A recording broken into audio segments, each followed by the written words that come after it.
Hello everyone, I am Swati and welcome to the class.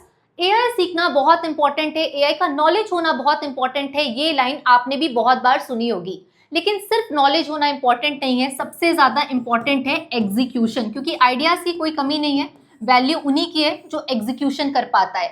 इसलिए मैंने बनाया है आपके लिए ये कंप्लीट वीडियो, जहां पे एआई का नॉलेज भी हम लेंगे और उसको प्रैक्टिकली एग्जीक्यूट करके भी सीखेंगे। ऑलराइट, सो ये वीडियो आपके लिए होने वाला है कंप्लीट एआई गाइड, क्योंकि इस वीडियो को स्पेशली मैंने उन लोगों के लिए बनाया जिनके पास ना कोई फैंसी डिग्री है, ना ही बहुत ज़्यादा टेक्निकल नॉलेज है, ना ही कोई एक्सपीरियंस है, लेकिन एआई सीखने का जज्बा ज़रूर है। तो ये कोर्स कंप्लीट होने वाला है बिगनर फ्रेंडली। बेसिक लेवल से हम शुरुआत करेंगे, लेकिन इसे हम लेके जाएंगे एडवांस लेवल पे। ये सारी चीज़ें कवर है इस कोर्स के अंदर। अब आज अगर हम देखें ना, तो हम इतने सारे एआई टूल्स रोज डे टू डे लाइफ में यूज़ कर ही रहे हैं, GPT, Gemini, Claude, Perplexity and so on. लेकिन टूल सिर्फ यहीं तक लिमिट नहीं है। हर एक टूल का, हर एक मॉडल का नया नया अपडेट, नए नए मॉडल्स इंट्रोड्यूस हो रहे हैं। चैट जीपीटी, जीपीटी 3.5 से लेके अब जीपीटी 5.2 तक आ चुका है। क्लॉड 3 हाइकू मॉडल से लेके क्लॉड ओपस 4.6 आ चुका है। जेमिनाई 1.2 से लेके जेमिनाई फ्लैश आ चुका है। तो यहाँ पे टूल तो एक ही है, लेकिन इसी एक टूल के इतने सारे मॉडल्स आज हम देख पा रहे हैं। तो हर महीने कुछ ना कुछ नया अपडेट होते जा रहा है, कुछ ना कुछ नए फीचर्स के बारे में पता चलते जा रहा है। लेकिन इन सब के बीच एक चीज जो कांस्टेंट रहने वाली है वो है कोर टेक्नोलॉजी। फीचर्स बदलेंगे, अपडेशन होता रहेगा, लेकिन जो कोर टेक्नोलॉजी है वो सेम रहेगी। इसलिए इस अल्टीमेट एआई गाइड वीडियो के अंदर मैंने इसको 3 पार्ट्स में डिवाइड किया है: टेक्नोलॉजी, टूल्स एंड एप्लीकेशंस। तो यहाँ पे जो कोर टेक्नोलॉजी है वो तो सेम रहने वाली है। अगर हम केवल टूल्स ही सीख लेते हैं और हमें मेन टेक्नोलॉजी के बारे में पता ही नहीं है, तो ये ठीक वैसा है जितना डिफरेंस एक कैलकुलेटर यूज करने वाले और एक मैथमेटिशियन के बीच होता है, राइट। तो मेन इंपॉर्टेंट है कि टेक्नोलॉजी का भी आइडिया आपको होना चाहिए। इंटरव्यू में डायरेक्ट सवाल बनते हैं टेक्नोलॉजी से, क्योंकि हमको सिर्फ एक एआई यूजर नहीं बनना है, एआई का कंप्लीट नॉलेज लेना है। इसलिए यहाँ पे हम लोग अंडरस्टैंड करेंगे टेक्नोलॉजी में evolution stages, neural network, machine translation, RNN, LSTM, transformer, encoder, positional encoding, tokenization. ये सारे टॉपिक्स जो लिखे हैं ये सब कुछ मैं पढ़ाने वाली हूँ। लेकिन जब टेक्नोलॉजी के इतने भारी भरकम नाम सुनो ना, एनएन, आरएनएन, एलएसटीएम, ट्रांसफॉर्मर, तो ऐसा लगता है कि बहुत बड़ी चीज होगी, बहुत ज्यादा कॉम्प्लिकेटेड होगा। लेकिन बिल्कुल ही आसान भाषा में मैं आपको सिखाने वाली हूँ। तो ये सारे टेक्नोलॉजिकल टर्म्स इस वीडियो में आपको समझ आएंगे, इस बात की श्योरिटी मेरी है। इसके अलावा हम कवर करेंगे यहाँ पे टूल्स को। टूल्स के अंदर आज हम कवर करने वाले हैं Gemini, Claude, notebook LM, perplexity, Google AI studio, Meta, notion और गूगल लैब्स। इन सारे टूल्स को हम एडवांस लेवल पे एक्सप्लोर करेंगे और इन टेक्नोलॉजी और टूल्स के साथ साथ जो जो एआई के एप्लीकेशंस हैं वो सब कुछ आज हम लोग देखने वाले हैं। एआई एप्लीकेशंस के अंदर AI for data analysis, AI for presentation, video generation, image generation, research and report, app development, website development. तो एआई की जितनी कैपेबिलिटीज है, चाहे वो image generation, video generation, app development, website development, research work, की सब कुछ मैं आपको प्रैक्टिकल करके दिखाने वाली हूँ इन सारे टूल्स की मदद से। तो इस वीडियो के अंदर टेक्नोलॉजी, टूल्स और एप्लीकेशन, इन तीनों का कॉम्बिनेशन हम बना के पढ़ेंगे, क्योंकि बहुत सारे वीडियोस में कहीं कोई टेक्नोलॉजी बताता है, कोई टूल्स बताता है, तो कोई सिर्फ एप्लीकेशंस देखने मिलते हैं। इसलिए ये वीडियो अल्टीमेट गाइड इसलिए है क्योंकि इसके अंदर हम तीनों का कॉम्बिनेशन बना के प्रैक्टिकल यूज केसेस सॉल्व करेंगे। ऑलराइट, तो हमारे सामने यहाँ पे ओपन है जेमिनाई। जेमिनाई के अंदर हमने प्रॉम्प्ट में लिखा है the sky is dash, right. अब सिंपली हम लोग यहाँ पे जाके देखते हैं कि ये प्रॉम्प्ट देने पे जेमिनाई हमें क्या रिजल्ट जो है वो शो करता है। So here we are waiting for the final result. And यहाँ पे हम देख पा रहे हैं कि ये जो रिजल्ट हमें जेमिनाई शो कर रहा है that is blue. The sky is dash हमने कहा। अब डैश में कुछ भी आ सकता था word. The sky is big, the sky is beautiful, the sky is cloudy, the sky is above earth, the sky is full of stars. कुछ भी वर्ड आ सकता था, लेकिन मेन प्रियोरिटी में जो वर्ड हमारे पास यहाँ पे शो कर रहा है जेमिनाई, वो वर्ड है ब्लू। तो ऐसा क्यों हो रहा है? बहुत सारे वर्ड्स थे, कुछ और भी आ सकता था, लेकिन यहाँ पे मुझे ये ब्लू वर्ड ही क्यों शो कर रहा है मेन प्रियोरिटी में? हो सकता है कोई अगर अलग अलग प्रॉम्प्ट दे तो उसको और भी चीजें यहाँ पे देखने के लिए मिले कि the sky is, other words also यहाँ पे डिस्प्ले करे। लेकिन ब्लू जो है वो उसकी मेन प्रियोरिटी है। यहाँ पे सबसे पहला जो हमें शोकेस कर रहा है वो वर्ड ब्लू कर रहा है। तो क्यों ऐसा हो रहा है, इसको जानने के लिए अब हम लोग जेमिनाई में एक और प्रॉम्प्ट देते हैं और चेक करते हैं कि ऐसा क्यों हुआ हमारे साथ कि हमने जब पूछा द स्काई इज डैश तो ब्लू वर्ड को ही मेन प्रियोरिटी क्यों मिली, बाकी वर्ड्स यहाँ पे मुझे ज्यादा शो क्यों नहीं हुए। तो इसके लिए हम लोग एक और प्रॉम्प्ट देते हैं और चलिए जेमिनाई से ही पूछते हैं कि ऐसा क्यों हुआ यहाँ पे।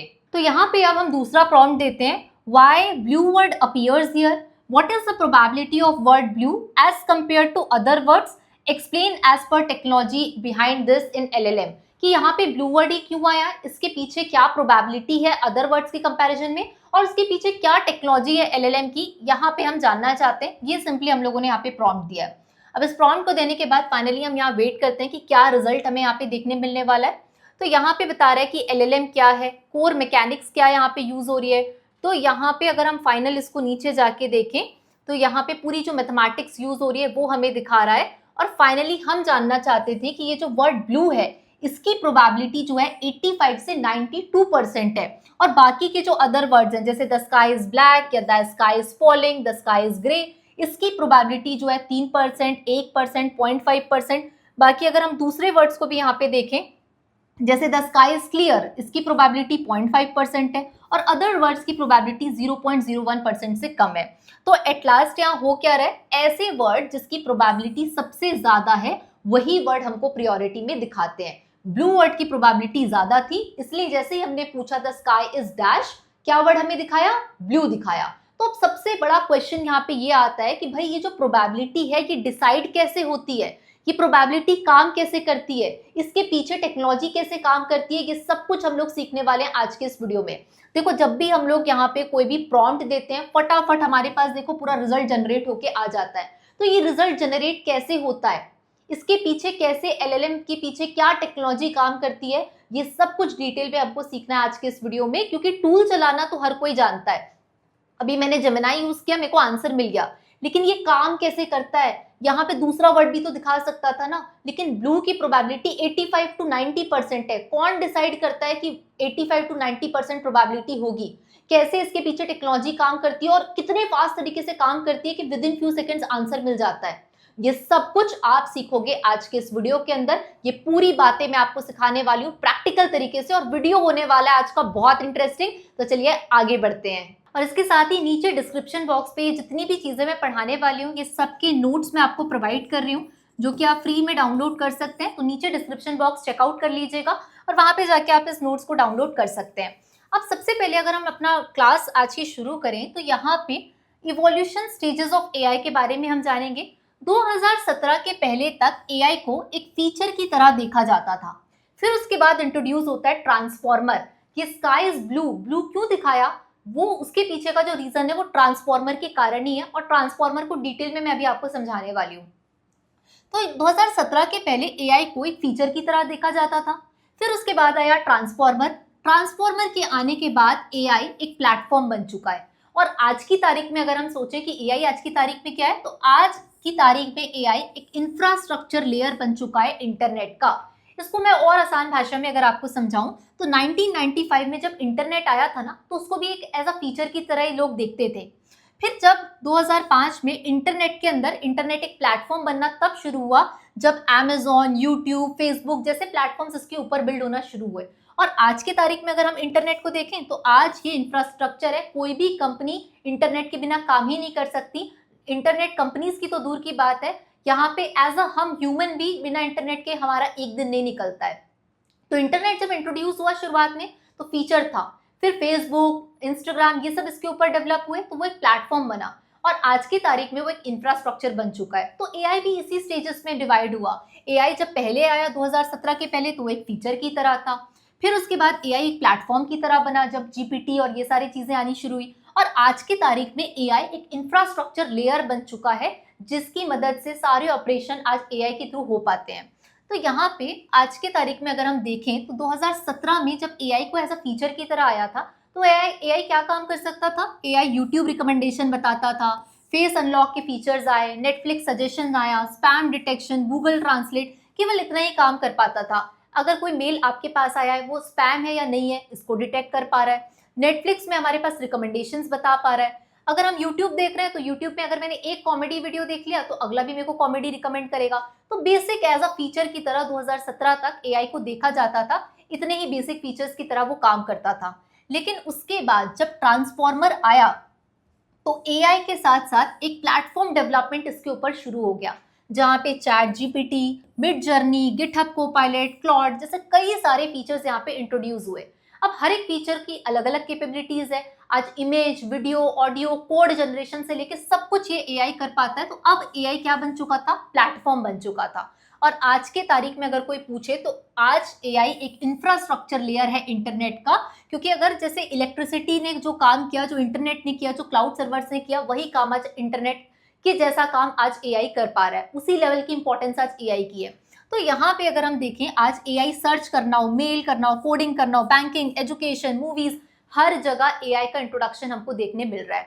तो दैट इज समथिंग कि एआई इस तरीके से हमारा इवॉल्व हो चुका है। और जैसा कि मैंने आपको कहा था कि हम सारी चीजें प्रैक्टिकल करके देखने वाले हैं, तो आज हम एआई को एक इंफ्रास्ट्रक्चर की तरह यूज करने वाले हैं। तो एआई के साथ इमेज जनरेशन करना हो, वीडियोस क्रिएट करना हो, क्योंकि ये जो डेटा होता है, इमेजेस, वीडियो, ये बेसिकली एक मल्टीमीडिया लेवल का डेटा होता है। तो एआई से ये सारी कैपेबिलिटीज जो है, इसको अब हम प्रैक्टिकल करके देखने वाले हैं। इसके लिए हम लोग यूज करेंगे मेटा एआई का और गूगल लैब्स जैसे टूल्स का। तो चलिए यहाँ पे एक नया यूज केस मैं आपको दिखाती हूँ और उसको प्रैक्टिकल इंप्लीमेंट करके हम यहाँ समझते हैं। ओके, तो एक और नया यूज केस अब हम लोग ट्राई करके देखने वाले हैं, जिसके लिए हम लोग यूज करेंगे मेटा एआई का, और इसका भी फ्री प्लान हम लोग यूज कर रहे हैं। और इसकी मदद से हम लोग देखने वाले हैं वीडियो जनरेशन की, कैसे नेचुरल तरीके से हम वीडियो के अंदर ना सिर्फ वीडियो जनरेशन बल्कि वीडियो के अंदर एनिमेशन कैसे ऐड कर सकते हैं, इसको देखेंगे। तो इसके लिए लेट्स से मैं कोई भी यहाँ पे एक एक्ट्रेस की फोटो सेलेक्ट कर लेती हूँ। तो यहाँ पे हमने लेट्स से एक आलिया भट्ट की फोटो को यहाँ पे सेलेक्ट किया हुआ है। इसी फोटो को हमने यहाँ पे अपलोड किया हुआ है। अब इस फोटो को अपलोड करने के बाद यहाँ पे सिंपली मैं जाके प्रॉम्प्ट दे रही हूँ। प्रॉम्प्ट के अंदर मैंने ये लिखा हुआ है कि हमारे पास ये जो वुमेन का पोर्ट्रेट है, इसमें मुझे ये चाहिए कि अभी जो डेटा मैंने दिया है वो किस टाइप का डेटा है? इमेज टाइप का डेटा। इसी इमेज को मुझे कन्वर्ट करवाना है किसमें? वीडियो में। और वीडियो के अंदर क्या होना चाहिए? एनिमेशन होना चाहिए। तो इस लेवल का एक हाई यूज केस जो होता है, ये हम लोग यहाँ पे प्रोवाइड कर रहे हैं। तो मैंने यहाँ पे प्रॉम्प्ट दिया है animate is portrait of a women. अब यहाँ पे नेचुरल ब्लिंकिंग करना चाहिए। ये फोटो को हमको कन्वर्ट करना है वीडियो में।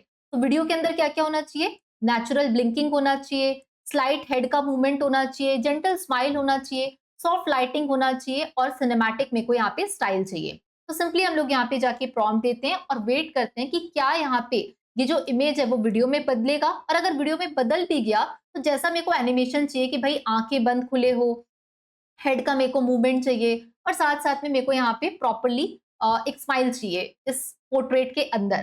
तो यहाँ पे हम देख पा रहे हैं कि हमारा जो वर्क है वो यहाँ पे शुरू हो चुका है। And let's wait for a while कि यहाँ पे क्या रिस्पॉन्स हमको मिलने वाला है। And finally here we can see that कि यहाँ पे वीडियो हमारे पास बन के आ चुका है। इसको मैं सिंपली अभी आपके सामने प्ले करके दिखा रही हूँ। हमने केवल इमेज दी थी और यहाँ पे जैसा हमने दिया था हेड मूवमेंट होना चाहिए, ब्लिंक होना चाहिए आईज और स्माइल होना चाहिए। तो ये सारी चीजें कंप्लीट तरीके से वीडियो एनिमेशन के अंदर यहाँ पे बन के आ चुकी है। तो सोचो कितना एडवांसमेंट आ चुका है कि हमने केवल इमेज दी, इमेज से वीडियो जनरेशन हो रहा है। जैसा हमने देखा हेड का स्लाइट मूवमेंट हो, स्माइल हो, आईज ब्लिंक हो और वीडियो के अंदर एनिमेशंस भी ऐड हो रहे हैं। तो ये थी खास बात मेटा एआई की, जिसको हमने फ्री में बना के यहाँ पे एक्सप्लोर करके देखा हुआ है। So this is something which is really amazing. और ये वीडियो जनरेट करके आप भी इस तरीके से देख सकते हैं। इसे आप ट्राई करके जरूर देखिएगा। अब हम आगे बढ़ते हैं अपने नेक्स्ट यूज केस की ओर, जहां पे अब हम देखने वाले हैं इमेजेस को जनरेट करके, जिसके लिए हम लोग यहाँ पे यूज करने वाले हैं गूगल लैब्स का, गूगल फ्लो का, राइट। तो यहाँ पे हम जाके अगर देखते हैं न्यू प्रोजेक्ट का हमारे पास यहाँ पे ऑप्शन आ रहा है। मैं सिंपली न्यू प्रोजेक्ट के अंदर यहाँ पे जा रही हूँ। न्यू प्रोजेक्ट पे जाने के बाद यहाँ पे हम देख पाएंगे क्या क्या नई चीजें यहाँ पे आ चुकी है गूगल फ्लो के अंदर। इसको एक्सप्लोर हम कर पाएंगे और फाइनली इस तरीके से हमें इंटरफेस देखने के लिए मिलेगा गूगल फ्लो का। तो गूगल लैब्स के अंदर सबसे पहले हम लोग यहाँ पे एक प्रॉम्प्ट देते हैं। लेट्स से मैं यहाँ पे कोई ज्वेलरी ब्रांड के लिए एक इमेज क्रिएट करना चाहती हूँ। मान लो वो ज्वेलरी ब्रांड है तनिष्क, ठीक है। मान लो इसके लिए हम लोग को बनाना है। तो हम लोगों ने यहाँ पे प्रॉम्प्ट दिया है create a diamond jewellery advertisement. Elegant necklace होना चाहिए, ब्लैक रिफ्लेक्टिव ग्लास होना चाहिए, गोल्डन लाइटिंग होनी चाहिए, अल्ट्रा फैशन फोटोग्राफी होना चाहिए और प्रीमियम कंटेंट हमको यहाँ पे ऐड का बनाना है। ये सिंपली मैंने यहाँ पे प्रॉम्प्ट दे दिया। और हम लोग यहाँ पे दे देते हैं ब्रांड का नेम भी। सो ब्रांड का नेम क्या दें हम लोग? ब्रांड का नेम दे देते हैं लेट्स से तनिष्क, ठीक है। और यहाँ पे हमने जैसे ही प्रॉम्प्ट दिया उसके बेसिस में हमारे पास हम यहाँ पे देख पाएंगे कि हमारी जो इमेजेस है वो जनरेट होना शुरू हो चुकी है। 20%, 23%। तो दो अलग अलग इमेजेस हमारे पास यहाँ पे जनरेट होगी हमारे ज्वेलरी ब्रांड से रिलेटेड। अब जब हम कोई बड़े ब्रांड्स जैसे तनिष्क और कोई बड़े-बड़े ज्वेलरी ब्रांड्स का ऐड करते हैं, तो हमको कंटेंट एकदम प्रीमियम लुकिंग होना चाहिए, क्योंकि प्रीमियम लोग ही इस टाइप के चीज़ों को आके इस तरीके के शोरूम्स में जाके चीज़ें परचेज़ करते हैं, राइट? तो यहाँ पे हम देखते हैं कि क्या रिस्पॉन्स हमको देखने मिलने वाला है। और अच्छी बात ये है गूगल फ्लो और गूगल ऐप्स की, क्या इमेज जनरेशन का काम बहुत ही प्रीमियम लेवल पे एकदम फाइनेस को ध्यान में रखते हुए होता है और काफ़ी जल्दी भी हमको यहाँ पे रिस्पॉन्स देखने मिलता है। And this is something which is really beautiful. इतनी बेहतरीन 2 इमेजेस हमारे सामने यहाँ पे जनरेट हुई है तनिष्क ब्रांड को देखते हुए, और यहाँ पे आप देख सकते हैं तनिष्क डायमंड्स। तो ये दोनों ही इमेजेस ऐसी हैं जिसको मैं सिंपली डाउनलोड भी कर सकती हूँ। This is how pretty, right? इसको मैं एज़ इट इज़ उठा के कोई कैटलॉग के अंदर डाल सकती हूँ, ये इतनी प्यारी इमेज यहाँ पे क्रिएट हुई है। इसी तरीके से यहाँ पे एक दूसरी इमेज भी क्रिएट हुई है जिसको आप इज़िली यहाँ पे यूज़ कर पाएँगे। तो हमने देखा वीडियो जनरेशन, इमेज जनरेशन कितना बेहतरीन तरीके से यहाँ पे हमें शोकेस होके देखने मिल पा रहा है। Video generation, image creation, automation, AI agents develop करना और भी काफ़ी एडवांस लेवल की चीज़ें एआई के अंदर आ चुकी है। इसलिए एक और इम्पोर्टेंट इन्फॉर्मेशन आप सभी के लिए कि द iSkill के प्लेटफ़ॉर्म पे अब कोहॉर्ट कोर्सेज़ में AI for everyone complete guide का कोहॉर्ट कोर्स आपके लिए आ चुका है। और यहाँ पे ये कोहॉर्ट कोर्सेज के अंदर आप स्टार्ट नाउ के अंदर अगर जाके देखें तो कंप्लीट इस तरीके से यूट्यूब के अंदर मैं ऑलरेडी आपके लिए फ्री लेक्चर्स डाल रही हूँ, लेकिन इसके अलावा कोई अगर चाहता है कि मेरे को एडवांस लेवल की प्रीमियम चीजें और सीखना है, तो उसके लिए अब आपके पास ये AI for everyone complete guide cohort आ चुका है जिसे कोई भी ज्वाइन कर सकता है। इसके अंदर 15 से ज्यादा मॉड्यूल्स हमें देखने मिलने वाले हैं। AI basics and prompting, data automation, image creation, video generation, AI automation and agents, websites building, app development, content writing, SEO, digital marketing, finance. इसके साथ ही साथ 50 प्लस एआई टूल्स,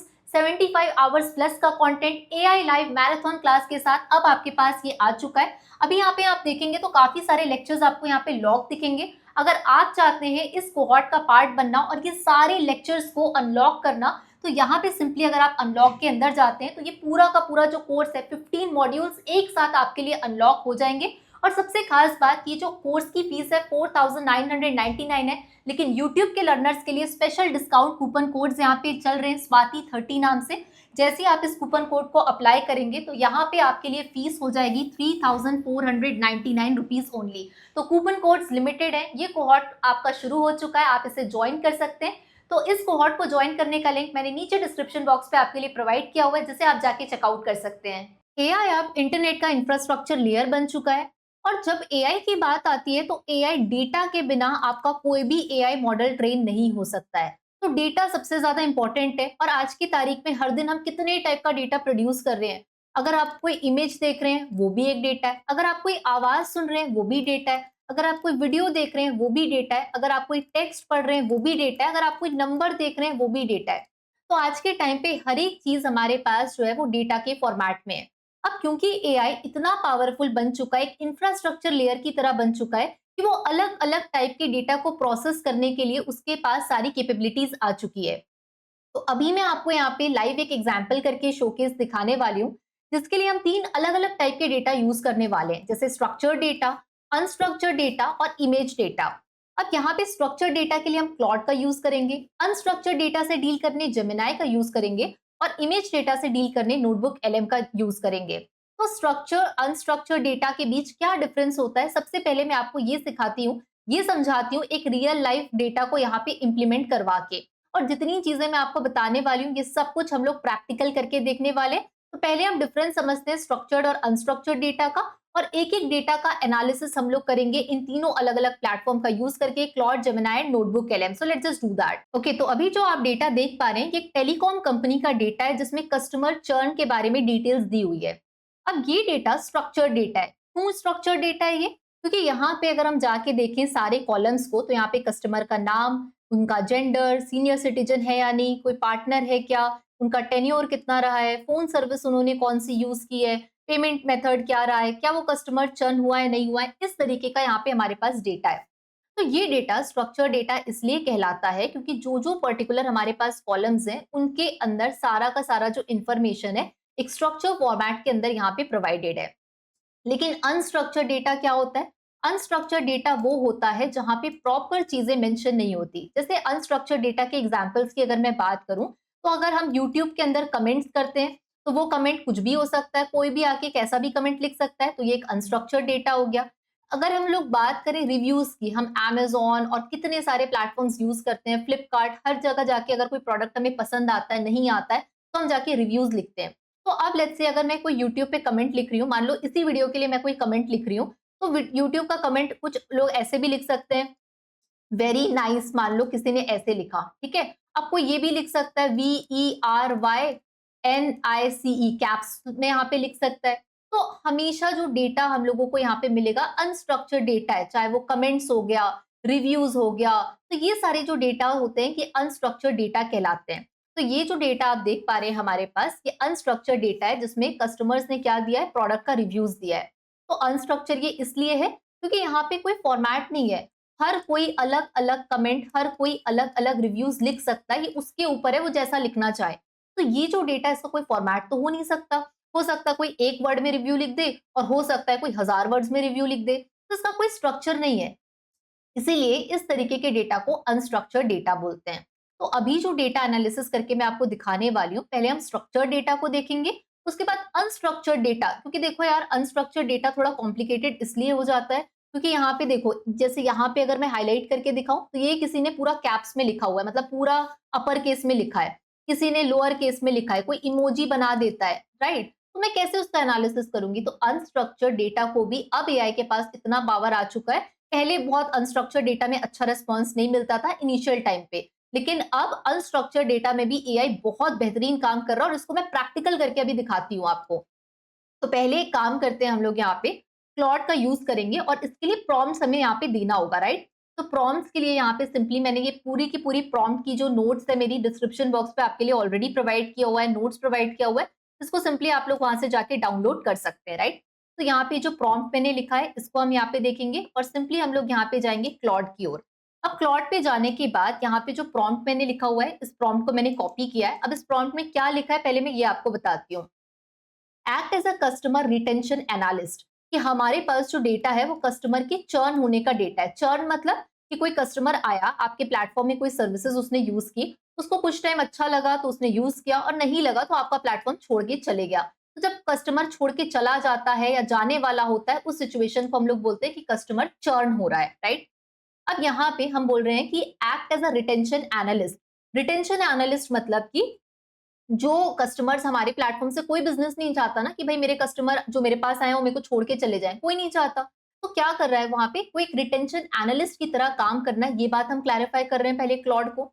इसके बाद हम लोग यहाँ पे अपलोड करेंगे अभी कस्टमर का डेटा और हम ये जानना चाहते हैं कि भाई डिटेक्ट करना है वो पैटर्न कि कस्टमर का जो चर्न हो रहा है वो क्यों हो रहा है, हाई कस्टमर रिस्क कौन कौन से हैं, क्या क्या मैं ऐसी स्ट्रैटेजी अपनाऊं कि जिससे लोग मेरे प्लेटफॉर्म को छोड़ के ना जाएं, कस्टमर चर्न ना हो। ये सारा एनालिसिस हमें चाहिए उस डेटा से। तो सबसे पहले हम क्या करेंगे, यहाँ पे प्लस आइकन हमारे पास दिया हुआ है, हम यहाँ पे जाके अपनी फाइल, हमारा जो डेटा है इसको यहाँ पे अपलोड करेंगे और इस प्रॉम्प्ट को हम यहाँ पे रन करके देखेंगे कि क्या रिजल्ट हमें देखने मिलता है। So let's do that. तो यहाँ पे सिंपली हमारी जो CSV फाइल थी ये हमने डाल दिया है, इस प्रॉम्प्ट को अब हम यहाँ पे देते हैं और इसको रन करा के देखते हैं। तो देखो, जब भी आप लोग प्रॉम्प्ट देते हो तो एक स्ट्रक्चर प्रॉम्प्ट का फॉलो होता है। सबसे पहले हमको रोल डिफाइन करना है। जब तक मेरे एआई टूल को पता ही नहीं होगा कि उसको कैसे काम करना है, किसके बेसिस में काम कर रहा है, तो वो कैसे अपना रोल पहचान पाएगा। इसलिए हमने पहली लाइन में लिखा act as a customer retention analyst. इसके बाद हम लोगों को ये बताना है कि क्या क्या कंटेक्स्ट है। तो हम कंटेक्स्ट बता रहे हैं कि भाई हमने जो डेटा सेट दिया है वो एक टेलीकॉम कंपनी का डेटा सेट है। उसके बाद हमें बताना है टास्क, कि भाई एआई को क्या टास्क करना है। तो हम यहाँ पे बोल रहे हैं कि तुम्हारा काम ये है कि आपको आइडेंटिफाई करना है पैटर्न्स को, बिहेवियर समझना है कस्टमर्स का, चर्न का जो रिस्क स्कोर है उसको कैलकुलेट करना है और मेरे को ये स्ट्रैटेजी बताना है कि भाई कस्टमर चर्न ना हो। तो हमने टास्क बता दिया। उसके बाद मुझे फाइनल आउटपुट क्या चाहिए, यहाँ पे generate a customer retention report. मेरे को यहाँ पे कंप्लीट रिपोर्ट चाहिए कस्टमर रिटेंशन की, ताकि मैं अपने बिजनेस के लिए एक्शनेबल बिजनेस इंसाइट समझ पाऊं और डिसीजन ले पाऊं। तो ये जब हमारा स्ट्रक्चर फॉलो होता है, प्रॉम्प्ट को लिखने का जो तरीका होता है, ये अगर हमारा प्रॉपर होगा तो हमें रिजल्ट भी प्रॉपर मिलेगा, राइट। तो अब हम यहाँ पे जाके देखते हैं कि क्या क्या रिस्पॉन्स हमारे पास यहाँ पे बन के आ चुका है। तो धीरे धीरे हम यहाँ पे देख रहे हैं कि हमारा जो प्रोसेस है वो बैक टू बैक यहाँ पे चलते जा रहा है। लेकिन अभी तक जितनी चीजें मिली है, हमें ये पता चल रहा है कि इस डेटा में 7000 कस्टमर्स का रिकॉर्ड था। 26.5% हमारे कस्टमर्स का चर्न रेट है, यानी कि अगर हमारे पास 100 कस्टमर्स आ रहे हैं तो 100 में से 25 कस्टमर्स हमारे प्लेटफॉर्म को छोड़ के जा रहे हैं। इसका मतलब ये बहुत बड़ी रिस्क की बात है। तो तो यहाँ पे हम देख पा रहे हैं कि पूरा एनालिसिस बन के आ चुका है। टोटल कस्टमर्स कितने थे, 7,000 में से ऑलरेडी 1869 कस्टमर्स छोड़ के जा चुके हैं। हाई रिस्क वाले कस्टमर्स 3336 हैं, हाई वैल्यू एट रिस्क वाले 742 हैं। और इसके कारण देखो सबसे बेस्ट बात क्या है पता है क्लॉट की, कि ये आपके बिजनेस के इनसाइट्स को इतने बेटर तरीके से ट्रेन होके समझता है कि आपके बिजनेस को $2022 का नुकसान हो सकता है मंथली अगर आपने इस चीज को नहीं सुधारा तो अब तुरंत आपके बात में दिमाग आएगी कि यार मेरे बिजनेस को $222 का नुकसान हो सकता है अगर मैं इसको ना सुधारूं तो हमको क्लियर है ये बात, क्लैरिटी कितनी मिल रही है यहाँ पे डेटा से। तो ये सारे इंसाइट्स हम लोग यहाँ पे जनरेट करा सकते हैं। अब देखो कितने बेटर तरीके से हमारे पास यहाँ पे कंप्लीट ग्राफिकल एनालिसिस बन के आ चुका है। भाई कस्टमर्स चर्न करके ना जाए उसके लिए यहाँ पे तीनों स्ट्रैटेजी हमने पूछी थी, 3 स्ट्रैटेजी हमें यहाँ पे बता रहा है और बोल रहा है कि भाई अपने कस्टमर्स पे अभी भी तुम्हारे पास समय है, ध्यान दे दो, वरना $222 का पर मंथ तुमको नुकसान होगा। तो अब मेरे लिए यहाँ से डिसीजन लेना कितना ईजी हो गया और मेरे को समझ में आ गया कि भाई मेरे को कहाँ ध्यान देने की जरूरत है। तो इस तरीके से स्ट्रक्चर डेटा का एनालिसिस हम लोग कर सकते हैं, किसकी मदद से, प्लॉट की मदद से।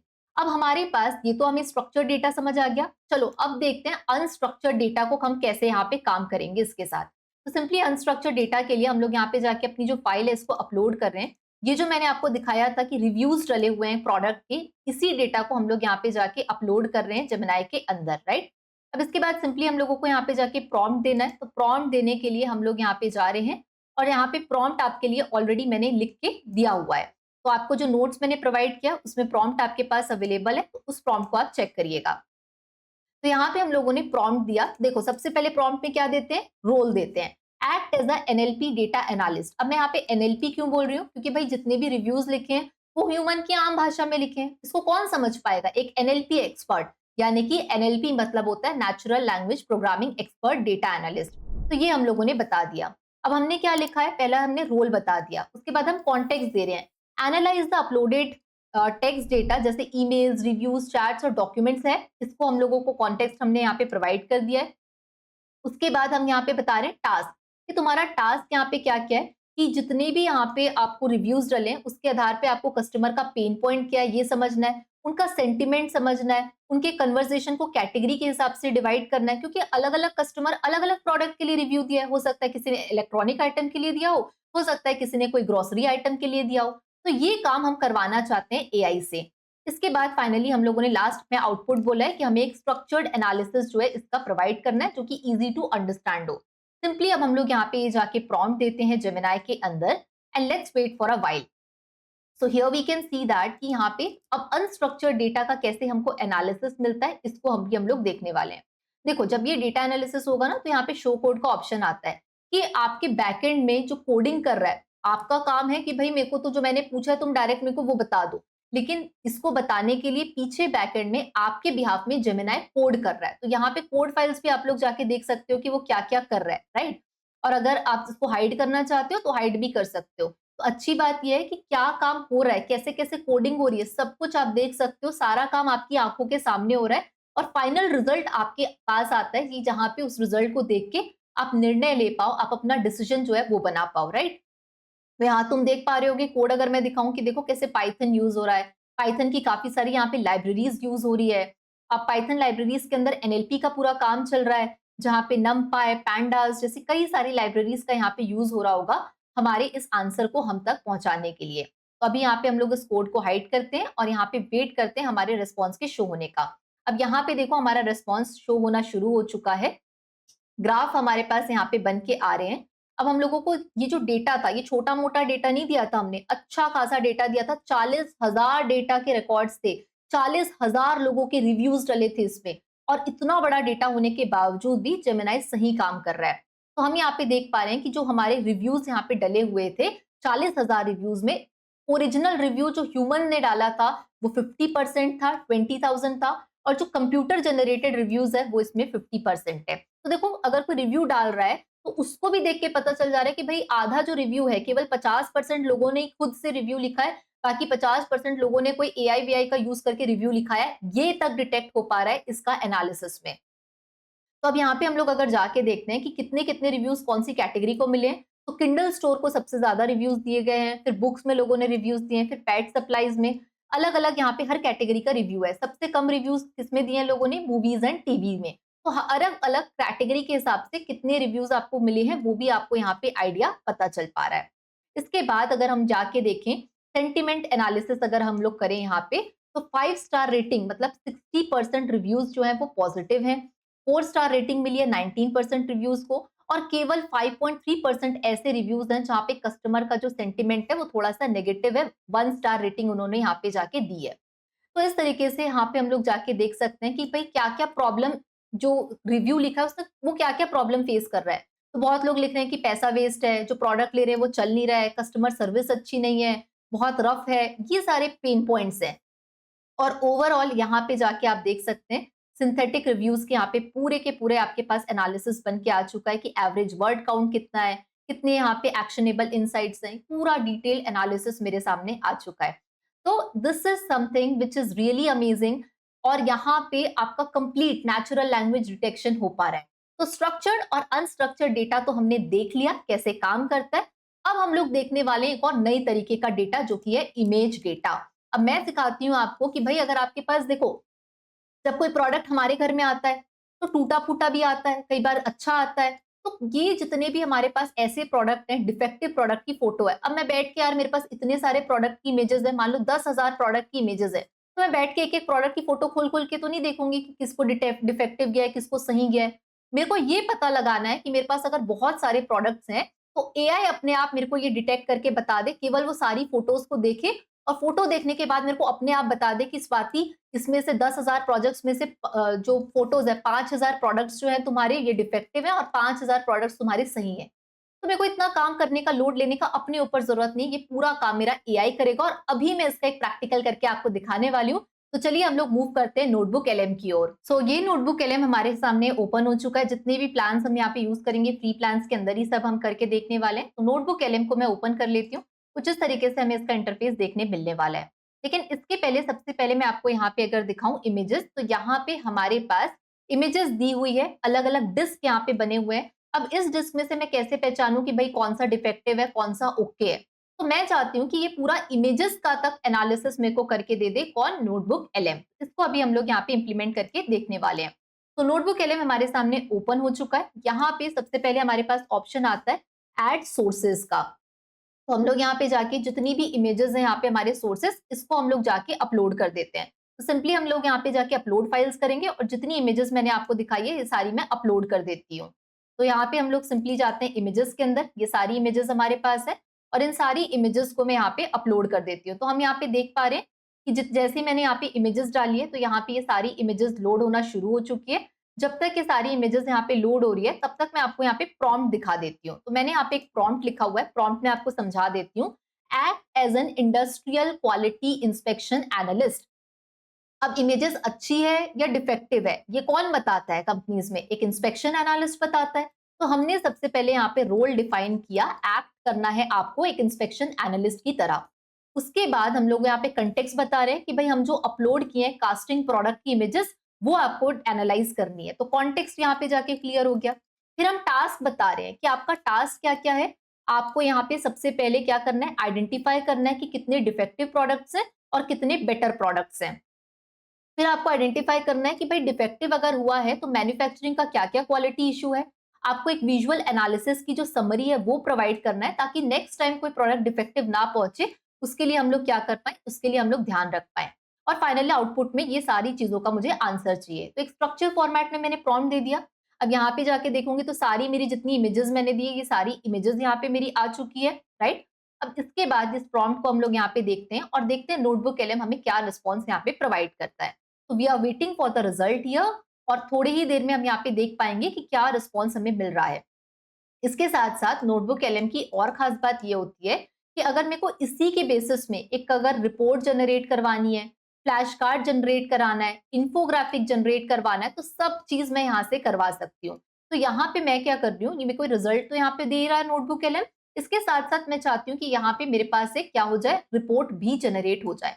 तो मैं यहाँ पे जाके रिपोर्ट सेलेक्ट करती हूँ। अब मेरे को यहाँ पे जो भी रिपोर्ट चाहिए, ब्रीफिंग चाहिए, ब्लॉग पोस्ट चाहिए, क्या चाहिए मुझे रिपोर्ट का फॉर्मेट, तो यहाँ पे जो भी फॉर्मेट आपको चाहिए या आप खुद भी सेलेक्ट कर सकते हैं। तो अभी हम लोग यहाँ पे इसको सजेशंस वगैरह यहाँ पे हमारे पास लोड हो रहा है। So let's just wait for the while here कि हमारी यहाँ पे ब्रीफिंग डॉक अगर मैं यहाँ पे जाके सेलेक्ट करती हूँ तो यहाँ पे हमारे पास रिपोर्ट जो है, ये देखो यहाँ पे रिपोर्ट जो है जनरेट होना शुरू हो चुकी है। So here we can see that reports are generating. So तब तक जब तक रिपोर्ट हमारी जनरेट हो रही है तब तक हम अगर यहाँ जाके देखें तो जितनी इमेजेस हमने दी थी इसमें से 22 जो है डिफेक्टिव प्रोडक्ट्स है, और यहाँ पे कितने प्रोडक्ट्स हमारे पास ओके हैं, तो 11 प्रोडक्ट्स हमारे पास सही है, बाकी 22 प्रोडक्ट्स की जो इमेजेस है वो डिफेक्टिव है।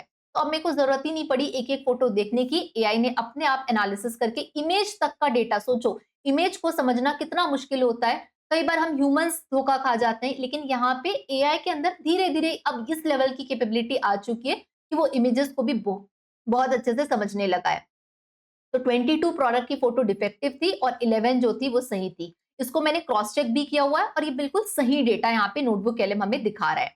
अब इसके अलावा हमने पूछा था कि भाई क्या क्या क्वालिटी का इशू है, तो यहाँ पे हम जाके देख सकते हैं कि डैमेज हो रहा है, जो फ्लैश है ब्रेकेज हो रहा है, आउटर एज डैमेज ज्यादा हो रहा है, कहीं कहीं कोई प्रोडक्ट के अंदर में ब्लो होल्स बने हुए हैं, और इसके साथ हमें क्या क्या चीजों को इम्प्लीमेंट करना चाहिए ताकि हमारा जो लॉस है वो कम हो। तो यहाँ पे हम देख सकते हैं कि हमारा ट्रिमिंग प्रोसेस पे सुधार करना चाहिए, हमें वेंटिंग और डिगेसिंग पे ध्यान देना चाहिए, और हमें हैंडलिंग पे ध्यान देना चाहिए इस प्रोडक्ट के पीछे। तो कंप्लीट एनालिसिस अब आपके सामने बन के आ चुका है।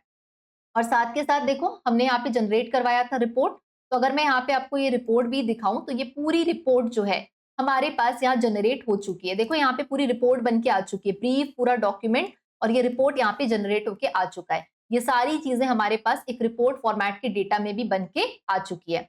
इस डेटा के अंदर सारी डिटेल्स मेंशन है। तो नोटबुक एलएम का यूज करके हमने प्रोडक्ट का डेटा एनालिसिस भी कर लिया, इनसाइट भी समझ लिया और रिपोर्ट भी जनरेट करवा ली। तो ये होता है स्मार्ट तरीके से किसी एआई टूल को यूज करना, क्योंकि टूल तो हर कोई यूज कर रहा है, लेकिन जब आप इस तरीके के वीडियोस देखोगे, लर्न करोगे, तो आपको बेटर क्लैरिटी मिलती है कि भाई स्मार्ट तरीके से कैसे मैं इस एआई टूल को यूज कर सकता हूँ।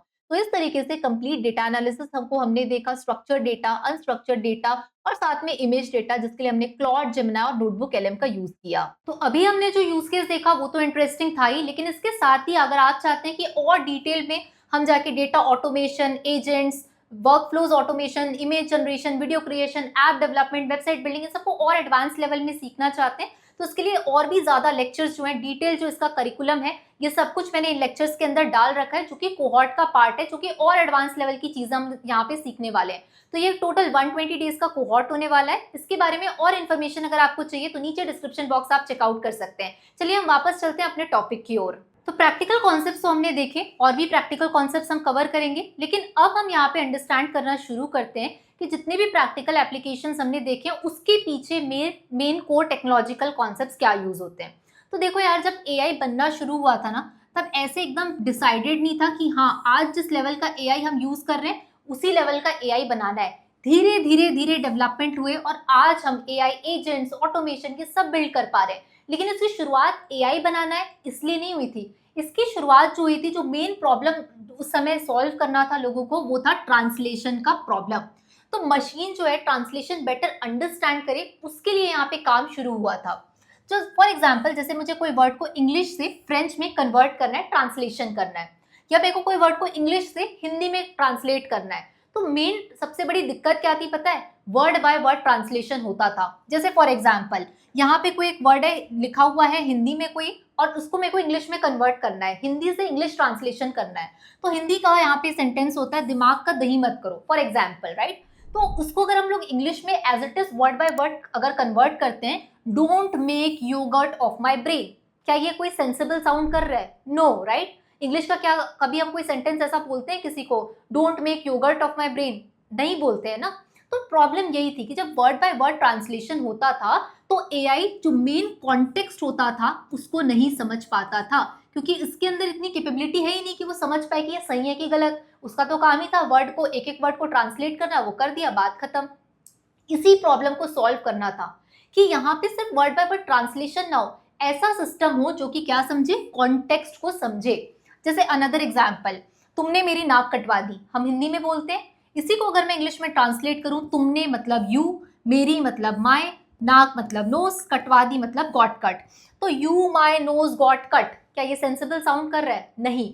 और ना ही कोई कंटेक्स्ट इसमें समझ आ रहा है। तो इस प्रॉब्लम को सॉल्व करना था कि भाई एक ऐसा सिस्टम बनाया जाए जो ट्रांसलेशन की प्रॉब्लम सॉल्व करे और साथ साथ उसमें क्या बोला जा रहा है उसके कॉन्टेक्स्ट की समझ रखे। इसी चीज के लिए सबसे पहले यहाँ पे न्यूरल नेटवर्क्स आए। अब न्यूरल नेटवर्क जब आया यहाँ पे तो होता क्या था, जैसे एक एग्जांपल मैं दूं, आई लव एआई, एक यहाँ पे सेंटेंस है और यहाँ पे एक और सेंटेंस है एआई लव्स मी, ठीक है। तो देखने में सिस्टम को क्या लगता था कि ये तो दोनों सेम ही चीज है, आई और मी ऑलमोस्ट सेम होता है, राइट। लव वर्ड मतलब सेम ही है और एआई भी सेम है, तो चाहे मैं आई लव एआई लिखूं या एआई लव्स मी लिखूं तो सिस्टम को लगता था कि ये तो सेम ही बात हो रही है। लेकिन हमें पता है ये चीज कि ये दोनों वर्ड जो है भले ही सेम लग रहे हैं लेकिन ये दोनों सेंटेंस का मीनिंग क्या है, डिफरेंट है। तो न्यूरल नेटवर्क क्या करता था, न्यूरल नेटवर्क जो होता था वो इनपुट के लिए तो अच्छा था लेकिन लैंग्वेज की जो प्रॉब्लम थी इसको हमको सॉल्व करना था। इस प्रॉब्लम को सॉल्व करने रिसर्चर्स ने क्या किया, आरएनएन और एलएसटीएम को बनाया। अब हम समझते हैं आरएनएन और एलएसटीएम क्या होता है। आरएनएन मतलब होता है रिकरेंट न्यूरल नेटवर्क। अब जैसे यहाँ पे एक वर्ड सेंटेंस लिखा है आई लव लर्निंग एआई, तो आरएनएन में दिक्कत क्या होने लगी, जैसे पहला वर्ड है आई, फिर है लव, फिर है लर्निंग, फिर है एआई। तो कैसे ये प्रोसेस करता था, पहले आई प्रोसेस होगा, फिर वेट करेंगे, फिर लव वर्ड प्रोसेस होगा, फिर वेट करेंगे, फिर लर्निंग वर्ड प्रोसेस होगा और फिर जाके एआई प्रोसेस होगा। तो ऐसे में जो टाइम लगता था एक एक वर्ड को प्रोसेस करने वो बहुत ज्यादा लगता था और मॉडल का ट्रेनिंग प्रोसेस बहुत स्लो था। तो ये लिमिटेशन था आरएनएन का। तो आरएनएन की इसी लिमिटेशन को सॉल्व करने के लिए रिसर्चर्स ने बनाया एलएसटीएम। एलएसटीएम का फुल फॉर्म होता है लॉन्ग शॉर्ट टर्म मेमोरी। तो यहाँ पे क्या डिसाइड किया गया कि दो नई चीजें ऐड होगी, एक ऐड होगा गेट्स और एक ऐड होगा मेमोरी सेल। इसका मतलब एलएसटीएम में ये डिसाइड हो सकता है कि क्या याद रखना है, क्या भूलना है और क्या अपडेट करना है। तो जैसे यहाँ पे गेट्स लगा दिए तो जो इंपॉर्टेंट इन्फॉर्मेशन थी वो याद रख पाएगा और जो चीज भूलनी होगी वो मॉडल हमारा भूल जाएगा। तो इस तरीके से एलएसटीएम बना। अब जैसे एक एग्जाम्पल लें, Swati went to Japan, she love the culture. तो क्या ये शी स्वाति से ही रिलेट कर रहा है? इस बात का अंदाजा लगा पाना थोड़ा पॉसिबल हो चुका था एलएसटीएम के अंदर। तो एलएसटीएम आरएनएन से बेटर परफॉर्म कर रहा था लेकिन फिर भी एलएसटीएम के अंदर दिक्कत थी। दिक्कत क्या थी? तो दिक्कत सबसे बड़ी ये थी कि दोनों जो हमारे आरएनएन और साथ साथ जो हमारा एलएसटीएम था इसमें सबसे बड़ी दिक्कत ये थी कि जो वर्ड्स की प्रोसेसिंग होती थी, पहला वर्ड प्रोसेस होगा, वेट करो, फिर दूसरा वर्ड प्रोसेस होगा, वेट करो, फिर तीसरा वर्ड प्रोसेस होगा। तो यही चीज अगर मान लीजिए कोई भी ऐसा सेंटेंस हमारे पास है जिसमें 1000 से ज्यादा वर्ड्स है फॉर एग्जाम्पल, तो इतना बड़ा प्रोसेस करते करते बहुत टाइम लगता था, ट्रेनिंग बहुत स्लो होती थी। तो यहाँ पे ये जो प्रॉब्लम थी इसके कारण लॉन्ग कॉन्टेक्स्ट की जो प्रॉब्लम थी कि भाई स्टार्टिंग के अगर मान लो 100 वर्ड्स हैं, एक एक वर्ड प्रोसेस हो रहा है, तो जब तक ये चीज पहले वर्ड से लेके 1000 वर्ड्स तक पहुंचती थी वहां तक मेमोरी भूल जाता था, मॉडल याद ही नहीं रख पाता था। शुरुआत का याद रखा, लास्ट तक पहुंचते पहुंचते शुरुआत की चीजें भूल गया। तो बहुत सारे ऐसे प्रॉब्लम्स यहाँ पे आने शुरू हुए। फिर यहाँ पे इंफॉर्मेशन जो है काफी सारी मिस हो जाती थी। अब जैसे फॉर एग्जाम्पल एक बड़ा सा सेंटेंस है, the movie that I watched last year during my vacation in Japan with my friends was amazing. इतना बड़ा लेट्स से ये सेंटेंस है, तो पहले द वर्ड प्रोसेस हुआ, फिर मूवी, फिर दैट, फिर वॉच, एक एक एक एक एक वर्ड यहाँ पे प्रोसेस होना शुरू होता था और फाइनली जब हम लास्ट तक पहुंचते थे तो केवल लास्ट की इंफॉर्मेशन याद होती थी, शुरुआत वाली चीजें जो है वो मॉडल भूल जाता था। तो ये सारे ऐसे बहुत सारे प्रॉब्लम्स आए आरएनएन में। आरएनएन का बेटर वर्जन था एलएसटीएम, लेकिन एलएसटीएम भी उतना बेटर परफॉर्म नहीं कर पा रहा था, ये सारी प्रॉब्लम्स उसके अंदर आ रही थी। फिर उसके बाद 2017 में कुछ ऐसा होता है जो ये सारी प्रॉब्लम्स को सॉल्व कर देता है और 2017 के बाद ही हमारे पास chat GPT, Google Gemini, Llama और उसके साथ साथ क्लॉड जैसे मॉडल्स बन पाते हैं। क्यों बन पाते हैं? क्योंकि इसके पीछे का सबसे बड़ा रीजन यहाँ पे ये था, 2017 में गूगल के ये जो आप यहाँ पे 8 साइंटिस्ट देख रहे हैं, ये 8 साइंटिस्ट ने मिलकर एक रिसर्च पेपर निकाला था। उस रिसर्च पेपर का ऑब्जेक्टिव था attention is all you need, और इसी रिसर्च पेपर में बताया गया था ट्रांसफॉर्मर आर्किटेक्चर के बारे में। और इसी ट्रांसफॉर्मर के कारण ये पूरा जो ट्रांसफॉर्मर के आर्किटेक्चर है उसी पे पूरा chat GPT, Gemini, Meta, Claude ये सब उसी पे बेस्ड है। अगर ये रिसर्च पेपर नहीं होता, ट्रांसफॉर्मर आर्किटेक्चर के बारे में पता नहीं चलता, तो इतने जल्दी इन सारी चीज़ों का डेवलपमेंट हो पाना बहुत ज़्यादा मुश्किल था, बहुत ज़्यादा टाइम लगता। तो 2017 में ये जो रिसर्च पेपर के बारे में, ट्रांसफॉर्मर के बारे में बताया गया, उसके बारे में अभी हम लोग और डिटेल में जानेंगे। तो ये जो 8 गूगल रिसर्चर्स की आप टीम देख रहे हैं, इसमें से बहुत प्राउड फील होता है कि आशीष वैष्णव वशवानी और साथ में निक्की परमार, दो ऐसे लोग थे जो इंडियन डोमेन से बिलोंग करते हैं, गूगल के रिसर्चर्स हैं, और उन्होंने भी कंट्रीब्यूट किया था इस पेपर में। तो अगर ये पेपर, रिसर्च पेपर नहीं आता ना, तो आज जितना जल्दी हम लोग चैट जीपीटी, क्लॉड, ये फटाफट यूज करके सब कर लेते हैं, कोड करवा लेते हैं, आर्टिकल्स लिखवा लेते हैं, रिसर्च करवा लेते हैं, इसमें बनने में बहुत टाइम लग जाता। तो क्या था इस रिसर्च पेपर में और कैसे काम करता है ट्रांसफॉर्मर और क्यों ट्रांसफॉर्मर बनाया गया, ये अब हम समझ चुके हैं। अब ट्रांसफॉर्मर को और डिटेल में हम लोग जानेंगे। तो यहाँ पे रिसर्चर्स ने ये बोला कि देखो, आरएनएन और एलएसटीएम में प्रॉब्लम क्या है कि एक वर्ड प्रोसेस होता है, फिर दूसरा होता है, फिर तीसरा होता है। तो ये जो प्रोसेसिंग होती है, इसको हम कैसे बोलते हैं कि प्रोसेसिंग होती है सीक्वेंशियल प्रोसेसिंग। तो क्यों ना ऐसा किया जाए कि ये सीक्वेंशियल प्रोसेसिंग को हटा के हम पैरेलल प्रोसेसिंग को बढ़ावा दें। इसी चीज को ध्यान में रखते हुए ये रिसर्च पेपर को डिजाइन किया गया था। तो रिसर्चर्स ने सोचा, व्हाट इफ सीक्वेंस को सीक्वेंशियली प्रोसेस ही ना किया जाए, क्यों ना पैरेलल प्रोसेस किया जाए। और उसके साथ साथ हम ये कंक्लूजन पे आए कि attention is all you need. Attention होता क्या है, जैसे हमारे पास, अगर हम ह्यूमन है, हमको कोई अगर मान लो 4 पन्ने का कोई डॉक्यूमेंट देता है, हम फटाफट फटाफट पढ़ते हैं, अरे इस 4 पन्ने में से केवल इतनी बात हमारे काम की थी, हम प्रोसेस कर लेते हैं, राइट। तो यही चीज एक मशीन कैसे कर पाएगी। तो यहाँ पे ये चीज देखी गई, attention is all you need. इसका मतलब, जैसे एक एग्जाम्पल के थ्रू समझाती हूँ। एक एग्जाम्पल सेंटेंस है, the animal did not cross the road because it was tired. तो अब ये जो इट वर्ड है, ये इट वर्ड किसके लिए यूज हो रहा है, एनिमल के लिए या रोड के लिए। तो ये मशीन अपने आप कैसे समझेगी, तो इसको क्या करना पड़ेगा, हर एक वर्ड पे अटेंशन देना पड़ेगा, फोकस करना पड़ेगा, और फिर पता चलेगा कि ये जो इट है वो किसके लिए यूज हो रहा है, एनिमल के लिए या रोड के लिए। तो यही चीज सामने आई कि जब भी प्रोसेसिंग होगी तो पैरेलल प्रोसेसिंग होना चाहिए, और पैरेलल प्रोसेसिंग के साथ हर एक वर्ड में अटेंशन देना पड़ेगा, तब जाके हम लोग उसको कॉन्टेक्स्ट समझा पाएंगे। तो इस तरीके से क्या हुआ, ट्रांसफॉर्मर के अंदर पैरेलल प्रोसेसिंग होना शुरू हुई।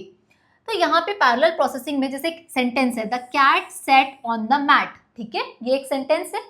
इसके अंदर कितने वर्ड्स हैं, 1 2 3 4 5 6, ये पूरे 6 वर्ड्स पैरेलल प्रोसेसिंग में एक साथ प्रोसेस हो जाते थे। तो इससे क्या हुआ, टाइम जो है वो काफी ज्यादा कम लगने लगा।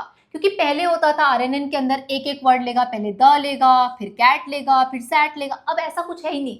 ये पूरे 6 वर्ड्स जो है, इन सारे 6 वर्ड्स को एक ही टाइम पे एज अ इनपुट ले लेता है ट्रांसफॉर्मर। तो टाइम बहुत ज्यादा यहाँ पे बचने लगा।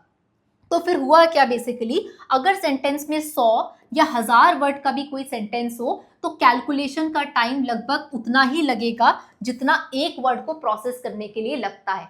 तो चाहे तुम 1000 डाल दो, 2000 डाल दो, जितना एक वर्ड को प्रोसेस करना टाइम लगता है उतना ही उसमें भी लगेगा, क्योंकि ये पूरे वर्ड्स को एक साथ ले लेता है। तो इसलिए इसकी जो स्पीड है वो बहुत ज्यादा बढ़ गई ट्रांसफॉर्मर के अंदर। फिर उसके बाद ट्रांसफॉर्मर के अंदर मेनली 2 जो है बहुत इंपॉर्टेंट, इसका जो आर्किटेक्चर होता है, 2 बहुत मेन पार्ट होते हैं इसके। पहला पार्ट होता है एनकोडर और दूसरा पार्ट होता है डिकोडर। तो एनकोडर बेसिकली क्या होता है, यहाँ पे अगर हम समझें, एनकोडर क्या करता है, इनपुट को अंडरस्टैंड करता है। तो एनकोडर के पास में जो भी इनकमिंग डेटा आता है, जैसे हमने एक बहुत बड़ा सेंटेंस दे दिया, वो मान लो एक इनपुट आया इसके पास, तो उस सेंटेंस से वो क्या करेगा, मीनिंग निकालेगा उस सेंटेंस का। एनकोडर का काम होगा उसकी कॉन्टेक्स्ट को समझना और उसको मैथमेटिकल रिप्रेजेंटेशन में उस इनपुट को बदलना, क्रिएट करना उसका मैथमेटिकल रिप्रेजेंटेशन। तो इनपुट का यही काम होता है, एनकोडर का यही काम होता है कि वो इनपुट लेगा, उस इनपुट से मीनिंग निकालेगा, उस इनपुट के कॉन्टेक्स्ट को समझेगा और क्रिएट करेगा उसका एक मैथमेटिकल रिप्रेजेंटेशन। क्लियर है एनकोडर क्या करता है। उसके बाद आता है डिकोडर। तो जो भी हमारी इंफॉर्मेशन होती है वो यहाँ पे जाती है डिकोडर के पास। एनकोडर की सारी इंफॉर्मेशन पास होती है कहाँ, फिर डिकोडर के पास। तो डिकोडर क्या करता है, आउटपुट को जनरेट करता है। तो जितनी भी इंफॉर्मेशन इनकोडर के पास थी वो जाती है डिकोडर के पास, और डिकोडर क्या करता है, जो फाइनल रिजल्ट होता है, ट्रांसलेशन करना या कोई रिस्पॉन्स देना, फाइनल आउटपुट को जाके जनरेट करता है। तो कोई पूछे आपसे ट्रांसफॉर्मर के दो मेन पार्ट्स क्या है, एनकोडर और डिकोडर, ये काम कैसे करते हैं ये मैंने ऑलरेडी अभी बताया और डिटेल में अभी हम लोग इसको समझेंगे। यहां तक के सारे कॉन्सेप्ट्स आपको क्लियर हैं तो मुझे कमेंट्स में यस करना, क्योंकि एज अ टीचर मेरा भी पढ़ाने का ऑब्जेक्टिव तभी निकलेगा जब चीजें आपको समझ में आएगी। तो किसी को भी लगता है मेरे को समझ नहीं आया तो मेरे को कमेंट्स में जरूर बताना, मैं पूरी कोशिश करूंगी उस कमेंट का रिप्लाई करने की, आपके डाउट्स को क्लियर करने की। तो यहां तक हमने देखा ट्रांसफॉर्मर के दो मेन पार्ट्स होते हैं। अब समझते हैं कि ट्रांसफॉर्मर की वर्किंग कैसे होती है, ट्रांसफॉर्मर आखिर काम कैसे करता है। तो यहाँ पे ट्रांसफॉर्मर का मेन काम क्या होता है, वर्ड्स के बीच रिलेशनशिप को समझना। जैसे the animal did not cross the road because it was tired, तो यहाँ पे इट जो है एनिमल के लिए है, ये बात ट्रांसफॉर्मर को समझना है। इस बात को समझने के लिए पूरा का पूरा प्रोसेस होता है, ट्रांसफॉर्मर की वर्कफ्लो का ये पूरा प्रोसेस है। जैसे हमने इनपुट में दिया मान लो कोई सेंटेंस, फिर वो सेंटेंस का क्या होगा, टोकनाइजेशन प्रोसेस होगा, एम्बेडिंग होगा, पोजिशनल एनकोडिंग होगा, एनकोडर लेयर्स आएंगे, डीकोडर लेयर्स आएंगे, आउटपुट प्रोबेबिलिटी बनेगी और फाइनली फिर वो जाके वर्ड जनरेट होगा। तो जैसा मैंने जेमिनाई में स्टार्टिंग में पूछा था, द स्काई इज डैश, यही पूछा था हमने। बहुत सारे वर्ड्स होते ना, उसने मेरे को ब्लू बताया, ब्लू कैसे आया, तो ब्लू वर्ड जो है जेमिनाई ने क्या किया मेरे लिए, जनरेट किया। लेकिन ये ब्लू ही वर्ड क्यों जनरेट हुआ, इसी बात से तो हमने क्लास शुरू की थी, इसी बात का भी मैं पूरा का पूरा इसका डिटेल आंसर आपको बता के देने वाली हूँ। कहाँ से आंसर मिलेगा, आंसर ये पूरे प्रोसेस को जब हम समझेंगे तब आंसर मिलेगा। अभी तक जब तुम इसको पढ़ोगे टोकनाइजेशन, एम्बेडिंग, पोजिशनल एनकोडिंग, तो सुनने में लगेगा बहुत भयानक है भाई, क्लास छोड़ के भाग जाते हैं, निकल जाते हैं क्लास से, राइट। लेकिन यकीन मानना, ये जितनी चीजें यहाँ पे लिखी है ना, इतनी आसान भाषा में आपको समझाने वाली हूँ कि एक एक वर्ड का मतलब समझ में आएगा। तो इस भारी भरकम वर्ड को देख के ये मत समझना कि टफ है, बहुत इजी है, अभी हम लोग इसको समझेंगे, ठीक है। तो यहाँ पे जब कोई हम सेंटेंस देते हैं तो टोकनाइजेशन का प्रोसेस होता है। क्या होता है टोकनाइजेशन, क्या होता है एम्बेडिंग, एक एक करके समझेंगे। तो ये जो वर्कफ्लो होता है कि आप कोई सेंटेंस दिए, जैसे चैट जीपीटी पे जाके आपने कोई सेंटेंस दिया, तो सेंटेंस जैसे देते हो तो वर्ड जनरेट होना शुरू होता है। कैसे जनरेट होता है, जनरेट होने के पीछे ये पूरे प्रोसेस से होके गुजरता है, tokenization, embedding, positional encoding, decoder, output probability, और फिर जाके वर्ड जनरेट होता है। तो ये पूरे प्रोसेस को एक एक करके समझना यहाँ पे हम लोग शुरू करते हैं। सबसे पहला जो प्रोसेस होता है स्टेप 1, वो होता है टोकनाइजेशन का। टोकनाइजेशन मतलब होता क्या है, देखो कंप्यूटर डायरेक्टली कोई भी वर्ड्स को, सेंटेंस को नहीं समझ सकता। कंप्यूटर को एक ही भाषा समझ में आती है, वो है नंबर्स की भाषा। कंप्यूटर को नहीं समझ में आता लैंग्वेज, उसको समझ में आती है नंबर्स। तो होता क्या है, जैसे एग्जांपल देखो यहाँ पे आई लव एआई है, ठीक है। तो यहाँ पे कभी कभी ये जो आई लव एआई सेंटेंस है, इसको हम लोग क्या करते हैं, सबसे पहले टोकन्स में तोड़ते हैं। तो एआई वर्ड्स नहीं टोकन्स पढ़ता है। इसका मतलब क्या होता है, जैसे आई लव एआई है तो मान लो ए, यहाँ पे जो वर्ड है आई लव और एआई, ये अलग अलग हो सकते हैं, अलग अलग टोकन्स बन सकते हैं। और ऐसा बिल्कुल नहीं होता है कि यहाँ पे जैसे एक वर्ड है, मान लो कि एक वर्ड है, मैं अपना ही नाम लिख देती हूँ स्वाति, ठीक है। तो ऐसा नहीं कि मेरा एक वर्ड है स्वाति नाम से तो वो उसको एक टोकन की तरह लेगा। हो सकता है वो उसको डिवाइड कर दे, हो सकता है वो SWA एक टोकन बना दे और TI अलग टोकन बना दे। जैसे यहाँ पे एक वर्ड है अनबिलीवेबल, तो हो सकता है ये वर्ड अनबिलीवेबल बड़ा वर्ड है तो 2-3 टोकन्स में टूट सकता है। तो टोकन्स बेसिकली क्या होते हैं, टोकन्स कोई वर्ड हो सकता है, टोकन्स कोई सब वर्ड हो सकता है, टोकन्स कोई कैरेक्टर भी हो सकता है। तो सबसे पहले होता क्या है, जो भी सेंटेंस हम देते हैं एआई को, आप कोई भी sentence GPT, Gemini, Claude, Llama, Hugging Face, किसी को भी आप कोई भी सेंटेंस दो, सबसे पहले वो सेंटेंस किस में टूटेगा, टोकन्स में टूटेगा। अलग अलग एक पूरे सेंटेंस के अलग अलग टुकड़े होंगे जिसको हम क्या बोलते हैं, टोकन्स। और यही प्रोसेस कहलाता है टोकनाइजेशन का। तो ये था स्टेप नंबर 1। अब आगे बढ़ेंगे हम लोग स्टेप नंबर 2 की ओर।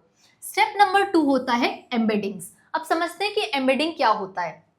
अब जब हमारे टोकन्स में टूट गया सेंटेंस सारा, अब हमारे पास आ गए टोकन्स। अब इन्हीं टोकन्स को कन्वर्ट किया जाता है किसमें, नंबर्स में, और यही प्रोसेस कहलाता है एम्बेडिंग का। तो एम्बेडिंग क्या होता है, सबसे पहले आपके पास क्या आया, एक सेंटेंस आया, सेंटेंस को आपने क्या किया, अलग अलग पार्ट में तोड़ के टोकन बना दिया, और यही टोकन को अब आप किसमें कन्वर्ट कर रहे हो, नंबर्स में। इसी नंबर्स को कहते हैं हम लोग वेक्टर्स, और यही प्रोसेस जो है वो कहलाता है एम्बेडिंग का। तो जैसे यहाँ पे हमने वर्ड देखा था, तो यहाँ पे जैसे हमने वर्ड देखा था आई लव एआई, मान लो अभी के लिए मैं ये मान लेती हूँ कि आई एक टोकन है, लव एक टोकन है और एआई एक टोकन है। तो यहाँ पे देखो यही जो टोकन्स है अब किस में कन्वर्ट हो गया है, वेक्टर्स में। और यही जो प्रोसेस होता है वो कहलाता है एम्बेडिंग का, जहां पे क्या करते हैं हम लोग, पर्टिकुलर टोकन्स को वेक्टर्स के अंदर चेंज करते हैं।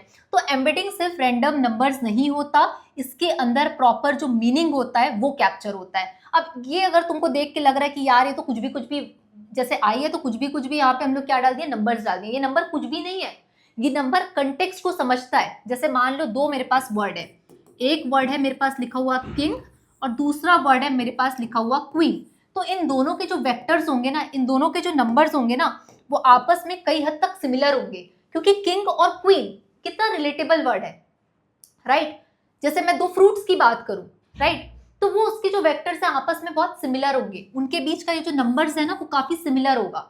तो टोकन्स जब वेक्टर्स में बदलते हैं तो वेक्टर मतलब ऐसा नहीं कि कुछ भी नंबर डाल दिए, अगर उससे रिलेटेड कोई दूसरा वर्ड आ रहा है तो उसके साथ वो मैच करेगा, उसके बीच में कोई सिमिलैरिटी होगी। तो ये जो पूरा का पूरा प्रोसेस है वो प्रोसेस कहलाता है एम्बेडिंग का। तो दो स्टेप हमने समझ लिया, टोकनाइजेशन और एम्बेडिंग। अब हम आगे बढ़ते हैं नेक्स्ट स्टेप की ओर। अब इसके बाद हमारा जो थर्ड स्टेप यहाँ पे हम देखने वाले हैं वो होता है पोजिशनल इनकोडिंग। पोजिशनल इनकोडिंग मतलब क्या होता है, ट्रांसफॉर्मर क्या करता है, पैरेलल प्रोसेसिंग करता है। तो जब वो पैरेलल प्रोसेसिंग करता है तो उसको ना ऑर्डर पता नहीं होता। जैसे एक सेंटेंस है डॉग बाइट्स मैन, ठीक है, तो यहाँ पे सेंटेंस को ऐसे भी लिख सकते हैं डॉग बाइट्स मैन, या फिर इसी को अगर मैं ऐसा लिख दूं मैन बाइट्स डॉग, तो यहाँ पे क्या हुआ है, दोनों में तो सेम वर्ड है, डॉग इसमें भी है, डॉग यहाँ भी है, बाइट्स इसमें भी है, यहाँ भी है, मैन इसमें भी है, यहाँ भी है। तो यहाँ पे क्या हो गया, पहला सेंटेंस का मतलब होता है कुछ और दूसरे सेंटेंस का मतलब होता है कुछ और। लेकिन इसमें पोजिशन का बहुत बड़ा गेम है। अगर मैं यहाँ पे बाइट्स वर्ड को सेम रखी हूँ, ठीक है, और डॉग और मैन को आगे पीछे कर दूं, तो डॉग ने इंसान को काटा, इंसान ने डॉग को काटा, तो पूरा अर्थ ही बदल गया यहाँ पे। इसीलिए जब पैरेलल प्रोसेसिंग होता है तो उसको ऑर्डर का पता नहीं होता, तो हमको क्या करना पड़ेगा, एक एक पोजीशन के बारे में उसको समझाना पड़ेगा। इसीलिए तीसरा नंबर स्टेप होता है पोजिशनल एनकोडिंग का, कि यहाँ पे अलग अलग जो वर्ड्स है उसकी पोजीशन यहाँ पे बताई जाए। तो क्या होता है, यहाँ पे हर एक टोकन जो होता है, हर एक वेक्टर जो हमारा होता है उसकी पोजीशन को यहाँ पे दिया जाता है। तो यहाँ पे हम बता रहे हैं आई जो है इसकी पोजीशन 1 है, लव जो वर्ड है इसकी पोजीशन 2 है, और एआई जो वर्ड है इसकी पोजीशन 3 है। तो अब ये बात समझ में आ जाती है ट्रांसफॉर्मर आर्किटेक्चर में कि आई लव एआई, इसमें 1 मतलब 1 आई की पोजीशनिंग 1 है, लव की 2 और एआई की 3। तो अब समझ में उसको आ जाएगा। इसलिए जो तीसरा नंबर स्टेप होता है उसमें हम पोजिशनल एनकोडिंग करते हैं कि एक एक वेक्टर को उसकी पोजीशन के बारे में बताते हैं ताकि उसको पता रहे। फिर उसके बाद हमारा फोर्थ स्टेप आता है जो कि सबसे इंपॉर्टेंट है, एकदम ध्यान से यहाँ पे सारे कॉन्सेप्ट्स को आप लोग सुनना, ठीक है। तो यहाँ पे क्या होता है, हर वर्ड दूसरे सभी वर्ड्स को देखता है। जैसे मैं यहाँ सेंटेंस ले रही हूँ आई लव मशीन लर्निंग, ठीक है, तो एक एक वर्ड पे फोकस होगा। मान लो अभी मैं फोकस कर रही हूँ इस वर्ड लर्निंग पे, तो लर्निंग का मशीन के साथ में क्या रिलेशन है, लर्निंग के लिए क्या मशीन इंपॉर्टेंट है, लर्निंग के लिए क्या लव इंपॉर्टेंट है, या लर्निंग के लिए क्या आई सबसे ज्यादा इंपॉर्टेंट है। तो हर एक वर्ड को क्या करना पड़ेगा, अटेंशन देना पड़ेगा। और इसी अटेंशन को देने के लिए जो फॉर्मूला होता है वो ये फॉर्मूला होता है, attention equals to softmax Q K to the power T divided by dimensions into V. बहुत बड़ा फॉर्मूला जो है, इसमें फंसना मत कि अरे मैम मैथ्स आ गया है अब हम कैसे करेंगे, इतना बड़ा आप तो फॉर्मूला यहाँ पे लिख दियो। बहुत आसान है यार ये फॉर्मूला, और हमको ना फॉर्मूला के झंझट में नहीं पड़ना है, हमको केवल पता होना चाहिए कि ये काम कैसे करता है।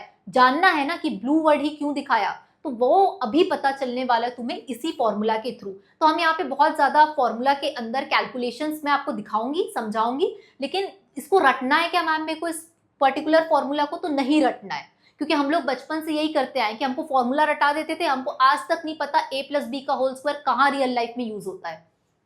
तो ये मैथमेटिकल एक्सप्रेशन है, ज्यादा घबराना नहीं, इसका अभी मैं आपको पूरा एक्सप्लेनेशन समझाती हूँ, ठीक है। तो यहाँ पे आई लव ए आई, हम मान लेते हैं अभी के लिए आई एक टोकन है, लव एक है और ए आई एक टोकन है। तो देखो होता क्या है इसमें, घबराना मत, बस ये देखने में बहुत भारी भारी लग रहा है, समझाऊंगी सब आसान लगेगा। तो ये हमारा मेन फॉर्मूला हो गया, ठीक बात है। हमने ये देखा था कि हर एक जो हमारा वर्ड है वो क्या होगा, हर एक वर्ड हमारा बनेगा टोकन्स में।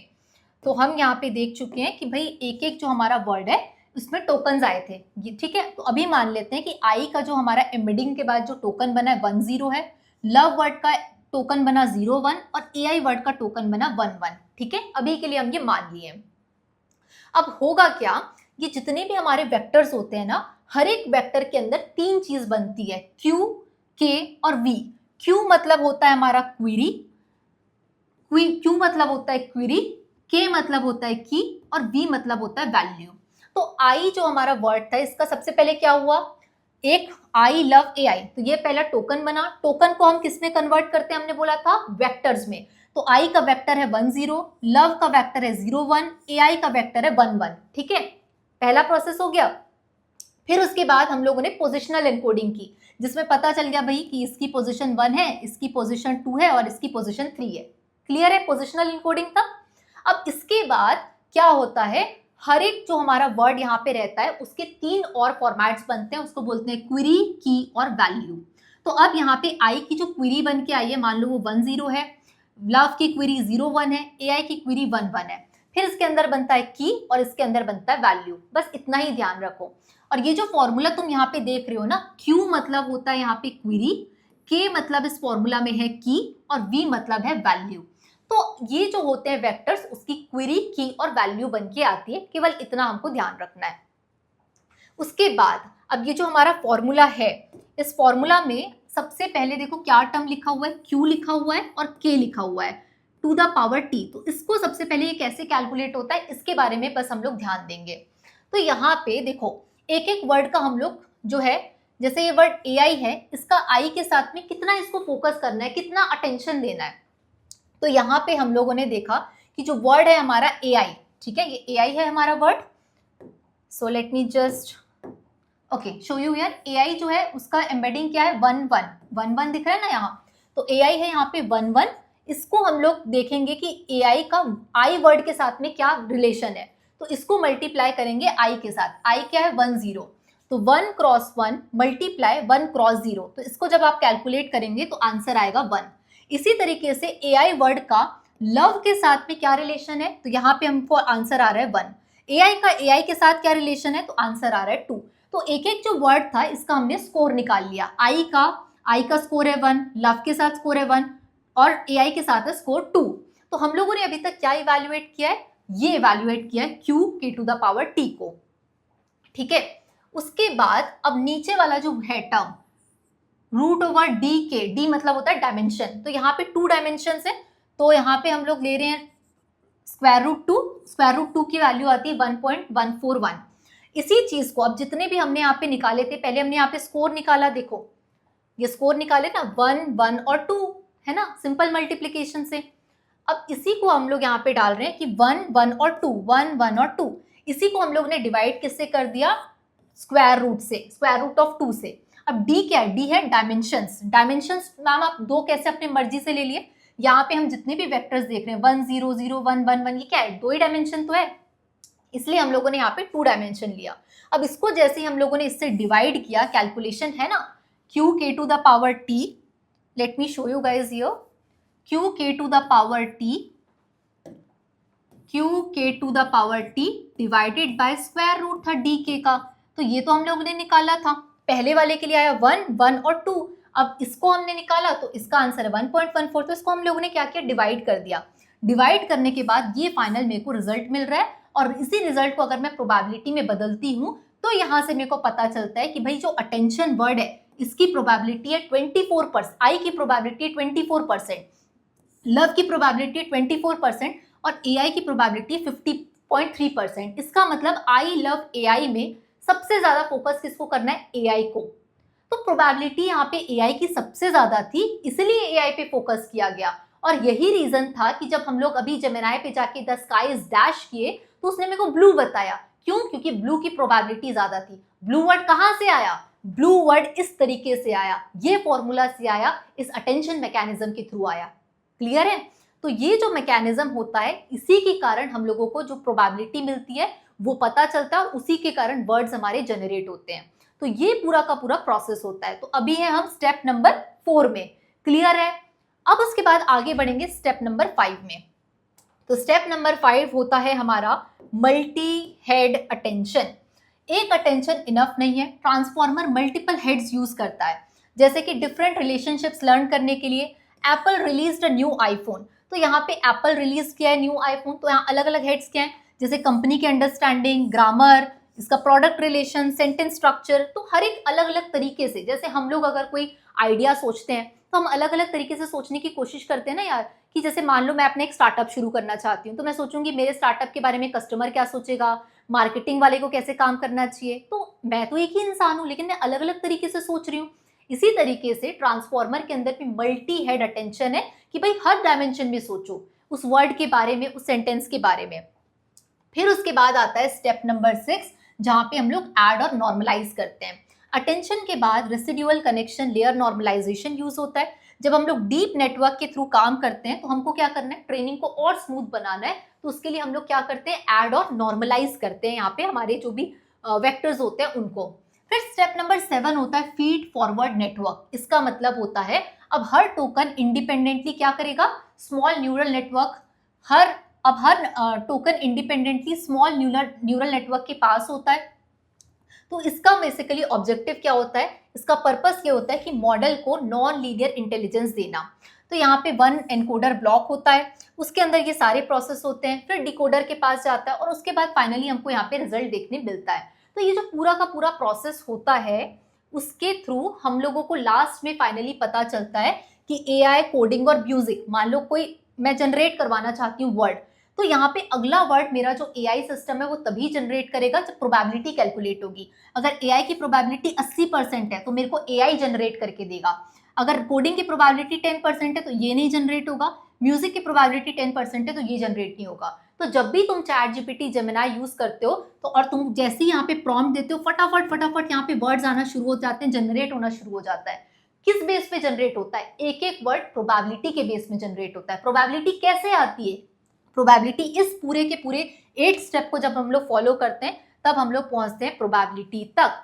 तो अब ये जो पूरा का पूरा फ्लो था, पहले हम टेक्स्ट देते हैं, टेक्स्ट किस में बदलता है, टोकन्स में बदलता है। उसके बाद टोकन्स को हम किस में बदलते हैं, वेक्टर्स में, तो ये प्रोसेस कहलाता है एम्बेडिंग। फिर हर एक वेक्टर को बताना है भाई तेरी पोजीशन क्या है, तो हम बताते हैं पोजिशनल एनकोडिंग। फिर हमने देखा सेल्फ अटेंशन, जहां पे प्रोबेबिलिटी कैलकुलेट होती है, जो फॉर्मूला हमने देखा, तो ये होता है सेल्फ अटेंशन, यही डिसाइड करता है कि कौन सा वर्ड पूरे सेंटेंस में इंपॉर्टेंट है। फिर हमने देखा कि भाई multi head attention, self attention तो है, अब अलग अलग डायमेंशन में भी सोचना जरूरी है, तो सेल्फ हेड अटेंशन। फिर हमने देखा कि फीड फॉरवर्ड उसको और इजी बनाने के लिए, और जब ये पूरा प्रोसेस हो जाता है उसके बाद जाता है इंफॉर्मेशन एनकोडर के पास, फिर एनकोडर के पास से जाता है ये डिकोडर के पास, और फाइनली हमारा जो वर्ड है वो प्रिडिक्ट होता है। तो ये पूरा का पूरा मेन टेक्नोलॉजी का एस्पेक्ट होता है, तब जाके कोई वर्ड हमारा जनरेट होता है। कितना आसानी से अभी हमने इन सारी बातों को समझा। यही चीज अगर मैं इस वीडियो के स्टार्टिंग में आपको ये डायग्राम दिखा देती तो शायद ये पूरा वीडियो ही आप नहीं देखते, क्योंकि आपको लगता कि ये तो बहुत टफ चीज है यार, इतना बड़ा है ये। यही काम होता है टेक्नोलॉजी के अंदर, यही पूरा का पूरा आर्किटेक्चर का फ्लो है जिसको अभी हमने समझा, लेकिन हमने समझा आसान भाषा में।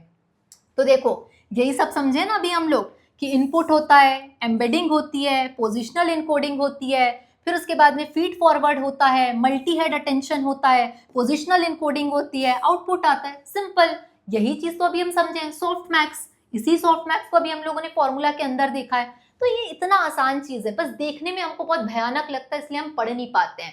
तो ये था पूरा का पूरा टेक्नोलॉजी वाला पार्ट, जहां पे हमने यहाँ पे सीखा कि transformer, encoder, decoder, self attention कि किस तरीके से काम करता है, ये पूरा प्रोसेस कैसे रन करता है। तो आई एम होपिंग दैट कि ये टेक्नोलॉजी का एस्पेक्ट आपको समझ आया होगा, और अगली बार जब आप चैट जीपीटी, जेमिनाई, क्लॉड कुछ भी यूज करेंगे तो आपको पता होगा कि जो वर्ड्स जनरेट होते हैं वो कैसे जनरेट होते हैं, उसके पीछे का मैथ्स क्या है, उसके पीछे की टेक्नोलॉजी क्या है। So that's all about this technological part. तो एआई का क्या क्या पोटेंशियल है ये तो अब हम देख चुके हैं। अब लेट्स से मेरे को एक और यूज केस यहाँ पे देखना है, जिसके लिए मैं परप्लेक्सिटी का यूज करूंगी। परप्लेक्सिटी बेस्ट है रिसर्च करने के लिए, तो हम यहाँ पे परप्लेक्सिटी का रिसर्च के लिए यूज करने वाले हैं। इसके बाद नेक्स्ट मुझे यहाँ पे अपने स्टार्टअप के लिए, लेट्स सपोज मैं यहाँ पे एक स्टार्टअप बिल्ड करना चाहती हूँ, मेरा जो स्टार्टअप है कोई फिटनेस स्टार्टअप मैं बिल्ड करना चाहती हूँ हेल्थ केयर के डोमेन में। तो इस स्टार्टअप को बिल्ड करने सबसे पहले मेरे को रिसर्च करवाना होगा, उसके लिए मैं परप्लेक्सिटी का यूज करूंगी। उसके बाद स्टार्टअप को बिल्ड अगर मुझे करना है तो लेट्स से उसके लिए मेरे को एक वेबसाइट या एक एप्लीकेशन डेवलप करना है, तो इसके लिए हम लोग यहाँ पे यूज करेंगे गूगल एआई स्टूडियो का। और इसी स्टार्टअप के लिए मेरे को एक मार्केटिंग की प्रेजेंटेशन बनानी है, तो इसके लिए हम लोग यूज करेंगे नोशन एआई का। तो एक एक करके इस पूरे टास्क को एग्जीक्यूट करना हम शुरू करते हैं। सबसे पहले किसी भी स्टार्टअप को बिल्ड करने के पहले आपको रिसर्च करवाना पड़ेगा। तो हम लोग यहाँ पे बनाना चाहते हैं, I want to start an AI fitness startup in India. तो हमें यहाँ पे रिसर्च करवानी है परप्लेक्सिटी में कि फिटनेस का मार्केट ट्रेंड क्या है, बेस्ट फिटनेस ऐप और कॉम्पिटिटर कौन कौन है, क्या क्या प्रॉब्लम्स लोग फेस कर रहे हैं, क्या एआई फीचर डालना चाहिए, बेस्ट बिजनेस मॉडल क्या होगा, यूट्यूब और इंस्टाग्राम के मार्केटिंग आइडियाज क्या है, प्राइसिंग कितना होना चाहिए और एमवीपी का फीचर क्या होना चाहिए। इसके साथ साथ मेरे को ये भी चाहिए growth strategy, monetization idea, tech stack क्या होना चाहिए। हर एक चीज पे मैं स्टार्टअप के लिए रिसर्च करवाना चाहती हूँ। तो सिंपली यहाँ पे डिटेल प्रॉम्प्ट मैंने लिख दिया है। ये प्रॉम्प्ट आपको मैंने नोट्स में भी प्रोवाइड किया है, तो आप जाके चेकआउट जरूर करिएगा। अब जैसे ही हम लोगों ने यहाँ पे प्रॉम्प्ट दिया, तो हम यहाँ पे देख पा रहे हैं कि हमारे पास यहाँ पे रिसर्च वर्क जो है वो होना यहाँ पे शुरू हो चुका है। तो अब हम यहाँ पे थोड़ा सा वेट करते हैं कि रिसर्च होने के बाद क्या इंसाइट्स हमें देखने के लिए मिलने वाला है। तो हम यहाँ देख सकते हैं कि फिटनेस का मार्केट जो है वो काफी बड़ा मार्केट है। 15% सीएजीआर से ये मार्केट ग्रो कर रहा है। की कॉम्पिटिटर्स हैं हेल्थीफाई मी, फिटर, फिटनेस पैल जैसे कॉम्पिटिटर्स हैं। इसके बाद यहाँ पे फिटनेस ऐप में क्या क्या हम लोगों को फीचर्स देना चाहिए, उसके अलावा यहाँ पे क्या क्या जर्नी होनी चाहिए, लोग क्या क्या प्रॉब्लम्स फेस कर रहे हैं, लोगों के पास डिसिप्लिन नहीं है, कोई फिटनेस ऐप यूज करता है लेकिन छोड़ देता है फिर उसको यूज करना, तो ये सारी प्रॉब्लम्स लोग फेस कर रहे हैं। एआई में आप क्या क्या फीचर्स दे सकते हैं, आप वॉइस बेस्ड होम कोच दे सकते हैं, एआई मील्स सिंप्लीफायर दे सकते हैं। तो ये कंप्लीट आपका बिजनेस प्लान कैसे होना चाहिए, पूरी डिटेल्स इनसाइट रिसर्च हमारे पास यहाँ पे परप्लेक्सिटी की मदद से हो पा रहा है। हम देख पा रहे हैं कि अगर मैं कोई वेबसाइट बनाऊंगी, ऐप बनाऊंगी, तो पूरी रिसर्च मैंने यहाँ पे कर ली है। अब इसी रिसर्च के बेस पे मेरे को समझ आ गया कि ये ऐप मेरा काम कर सकता है, इसका मार्केट बहुत बड़ा है। सारा इंसाइट मुझे रिसर्च वर्क मेरा हो चुका है। अब इसी ऐप को बिल्ड करने के लिए हम चलेंगे कहाँ पे, गूगल एआई स्टूडियो के अंदर, और यहाँ पे हम डेवलप करेंगे अपना एक वेब एप्लीकेशन। तो इसके लिए सिंपली हम लोगों को प्रॉम्प्ट देना पड़ेगा। प्रॉम्प्ट क्या है, तो ये प्रॉम्प्ट मैंने आपको नीचे प्रोवाइड किया हुआ है, इसे आप जाके चेकआउट करिएगा। तो यहाँ पे सिंपली हम लोगों को एक कंप्लीट जो है वेबसाइट जो है, एक एप्लीकेशन और वेबसाइट हमको यहाँ पे बिल्ड करना है। तो लेट्स से यहाँ पे मैंने जाके सिंपली जो प्रॉम्प्ट है ये दिया यहाँ पे, और जाके हम प्रॉम्प्ट देने के बाद बिल्ड कंट्रोल पे मैंने प्रॉम्प्ट दे दिया है। तो मेरे को यहाँ पे एक एआई फिटनेस स्टार्टअप की वेबसाइट चाहिए। वेबसाइट का डिजाइन मॉडर्न होना चाहिए, लुक मिनिमल होना चाहिए। इसके साथ साथ यहाँ पे मोटिवेशनल, जो हमारी वेबसाइट का लुक होना चाहिए मोटिवेशनल होना चाहिए। इस वेबसाइट में मेरे को हीरो सेक्शन चाहिए, फीचर्स चाहिए, डाइट प्लानर्स चाहिए, टेस्टिमोनियल चाहिए, प्राइसिंग चाहिए। हमारे पास ये डार्क थीम में बन के आए। ऑडियंस जो है वो जेनजी ऑडियंस को और वर्किंग प्रोफेशनल्स को हमको टारगेट करना है। ये कंप्लीट डिटेल प्रॉम्प्ट हमने यहाँ पे दे दिया है। और जैसे ही हमने यहाँ पे डिटेल प्रॉम्प्ट दिया है, हम यहाँ पे जाके चेकआउट कर पाएंगे। गूगल एआई स्टूडियो अपना काम शुरू कर चुका है और थोड़े ही देर में हमारे पास यहाँ पे बन के आ जाएगी हमारी डिटेल वेबसाइट। तो हम वेट करते हैं कि किस तरीके से वेबसाइट यहाँ पे हमें मिलने वाली है। इसके बाद हम लोग नेक्स्ट अपने एआई टूल की तरफ मूव करेंगे, जिसका नाम है नोशन एआई। ऑलराइट, तो फाइनली हम यहाँ देख सकते हैं कि हमारी वेबसाइट जो है नोटबुक एलएम के अंदर हमारा क्रिएट होके आ चुका है। इसको सिंपली मैं आपको फुल स्क्रीन पे यहाँ पे करके दिखाती हूँ। तो हम यहाँ पे देख सकते हैं personalize coaching powered metabolic intelligence, ये फिटनेस रिलेटेड हमारी वेबसाइट बन के आ चुकी है। इंटरएक्टिव प्लानर है, यहाँ पे आपके पास वीडियो प्ले करने का ऑप्शन है, डिजाइन फॉर एथलेटिक्स, राइट, और कंप्लीट यहाँ पे एफएक्यूज। तो एक स्ट्रक्चर जैसी वेबसाइट होना चाहिए, वो कंप्लीट वेबसाइट हमारे पास है। एआई टूल्स के अंदर हमारे पास पूरे टूल्स शोकेस हो रहे हैं, काइनेटिक स्कैनर, प्राइसिंग कैलकुलेटर। तो यहाँ पे कंप्लीट एक वेबसाइट जैसी होनी चाहिए, एक फिटनेस वेबसाइट, वो हमारे पास बन के आ चुकी है। अलग अलग डिवाइसेस में, लेट्स से अगर मेरा ये मोबाइल ऐप की तरह मेरे को चाहिए, तो मोबाइल में इंटरफेस उसका कुछ इस तरीके से देखने मिलने वाला है। तो एक ऐप कन्वर्जन के फॉर्मेट में भी हमको ये देखने मिल रहा है। साथ के साथ अगर हम टैबलेट में देखें, तो टैबलेट में कुछ इस तरीके से हमें इस वेबसाइट के को देखने के लिए मिलेगा। So that's all about it, कि हम किस तरीके से अलग अलग चीजों को एक्सप्लोर करके अपने प्रोडक्ट्स डेवलप कर सकते हैं एआई की मदद से। तो लेट्स से अब हमारे पास ये वेबसाइट बन के आ चुकी है। अब हम अल्टीमेटली ये चाहते हैं कि मेरे पास ना इस फिटनेस का जो स्टार्टअप मैं एआई फिटनेस का करना चाहती हूँ, इसके लिए मेरे को कंप्लीट एक पीपीटी बनानी है, मार्केटिंग, प्रोफेशनल मार्केटिंग प्रेजेंटेशन मुझे चाहिए। इसके लिए हम लोग यहाँ पे यूज करने वाले हैं नोशन एआई का। इस पीपीटी के अंदर मुझे क्या क्या स्लाइड्स चाहिए, तो यहाँ पे लिखा हुआ है कि इस पीपीटी में मुझे problem slide, solution, product features, market opportunity, competitor comparison, business model, और इसके साथ साथ कंप्लीट ग्रोथ प्लान, विजन, ये सब कुछ चाहिए। प्रेजेंटेशन का स्टाइल जो है वो मॉडर्न होना चाहिए, मिनिमल होना चाहिए, डार्क थीम पे होना चाहिए। इसके साथ साथ यहाँ पे हम लोग स्लाइड के टाइटल्स, विजुअल सजेशन होना चाहिए और एक स्टार्टअप का पिच डेक मुझे यहाँ पे चाहिए, राइट।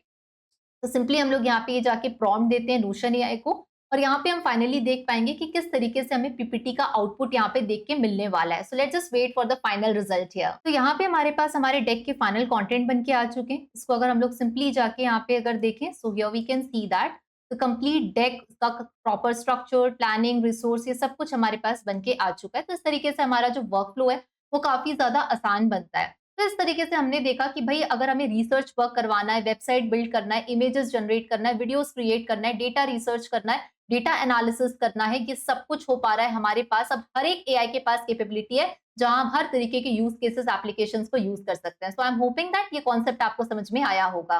ऑलराइट, तो मुझे लगता है कि जो कंप्लीट हमारा आज का वीडियो था द अल्टीमेट एआई गाइड का, उसमें आपने प्रैक्टिकल भी सीखा होगा, टेक्नोलॉजी को भी अंडरस्टैंड किया होगा और उससे एप्लीकेशंस भी बिल्ड किया होगा। लेकिन इसके साथ ही अगर कोई भी चाहता है कि मेरे को और एक नेक्स्ट लेवल पे लेके जाना है चीज़ों को, मेरे को एआई की हेल्प से इनकम जनरेट करनी है, अगर मैं स्टूडेंट हूँ, फ्रेशर हूँ, मेरे को जॉब चाहिए है, या ऑलरेडी जो वर्किंग प्रोफेशनल है वो चाहते हैं कि हम एआई के टाइम पे अपने आप को अपग्रेड कर पाएं, तो इसीलिए एआई फॉर एवरीवन का जो कंप्लीट कोहॉर्ट है वो अब मैं आपके लिए लेके आ चुकी हूँ, जहाँ पे ये सारे मॉड्यूल्स जो हम देख रहे हैं, जहाँ पे आपको सर्टिफिकेट के साथ सारे टूल्स कवर कराए जाएंगे। 50 से ज्यादा टूल्स हैं। अगर आपके पास एक नॉर्मल सा मोबाइल है, टैबलेट है, लैपटॉप है, तो भी आप अपनी जर्नी को शुरू कर सकते हैं, क्योंकि एआई सीखना ना आपको सर्वाइवल स्किल के लिए सबसे इंपॉर्टेंट है। अब ऐसा ऑप्शनल नहीं है कि एआई सीखूं या ना सीखूं, एआई सीखना ही पड़ेगा अगर ग्रो करना है तो। इसलिए ये कंप्लीट कोहॉर्ट मैं आपके लिए ला चुकी हूँ और पूरी ईमानदारी के साथ मैंने इस कोहॉर्ट के अंदर पूरे लेक्चर्स आपको पढ़ाए हैं।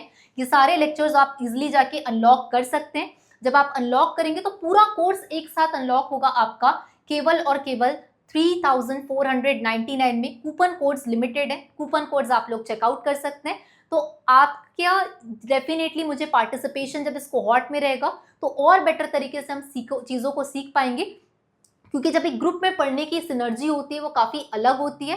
So that's all for this particular video. इसके साथ ही नेक्स्ट वीडियो के अंदर यूट्यूब के अंदर हमारी मुलाकात होगी। सो तब तक stay curious and keep learning.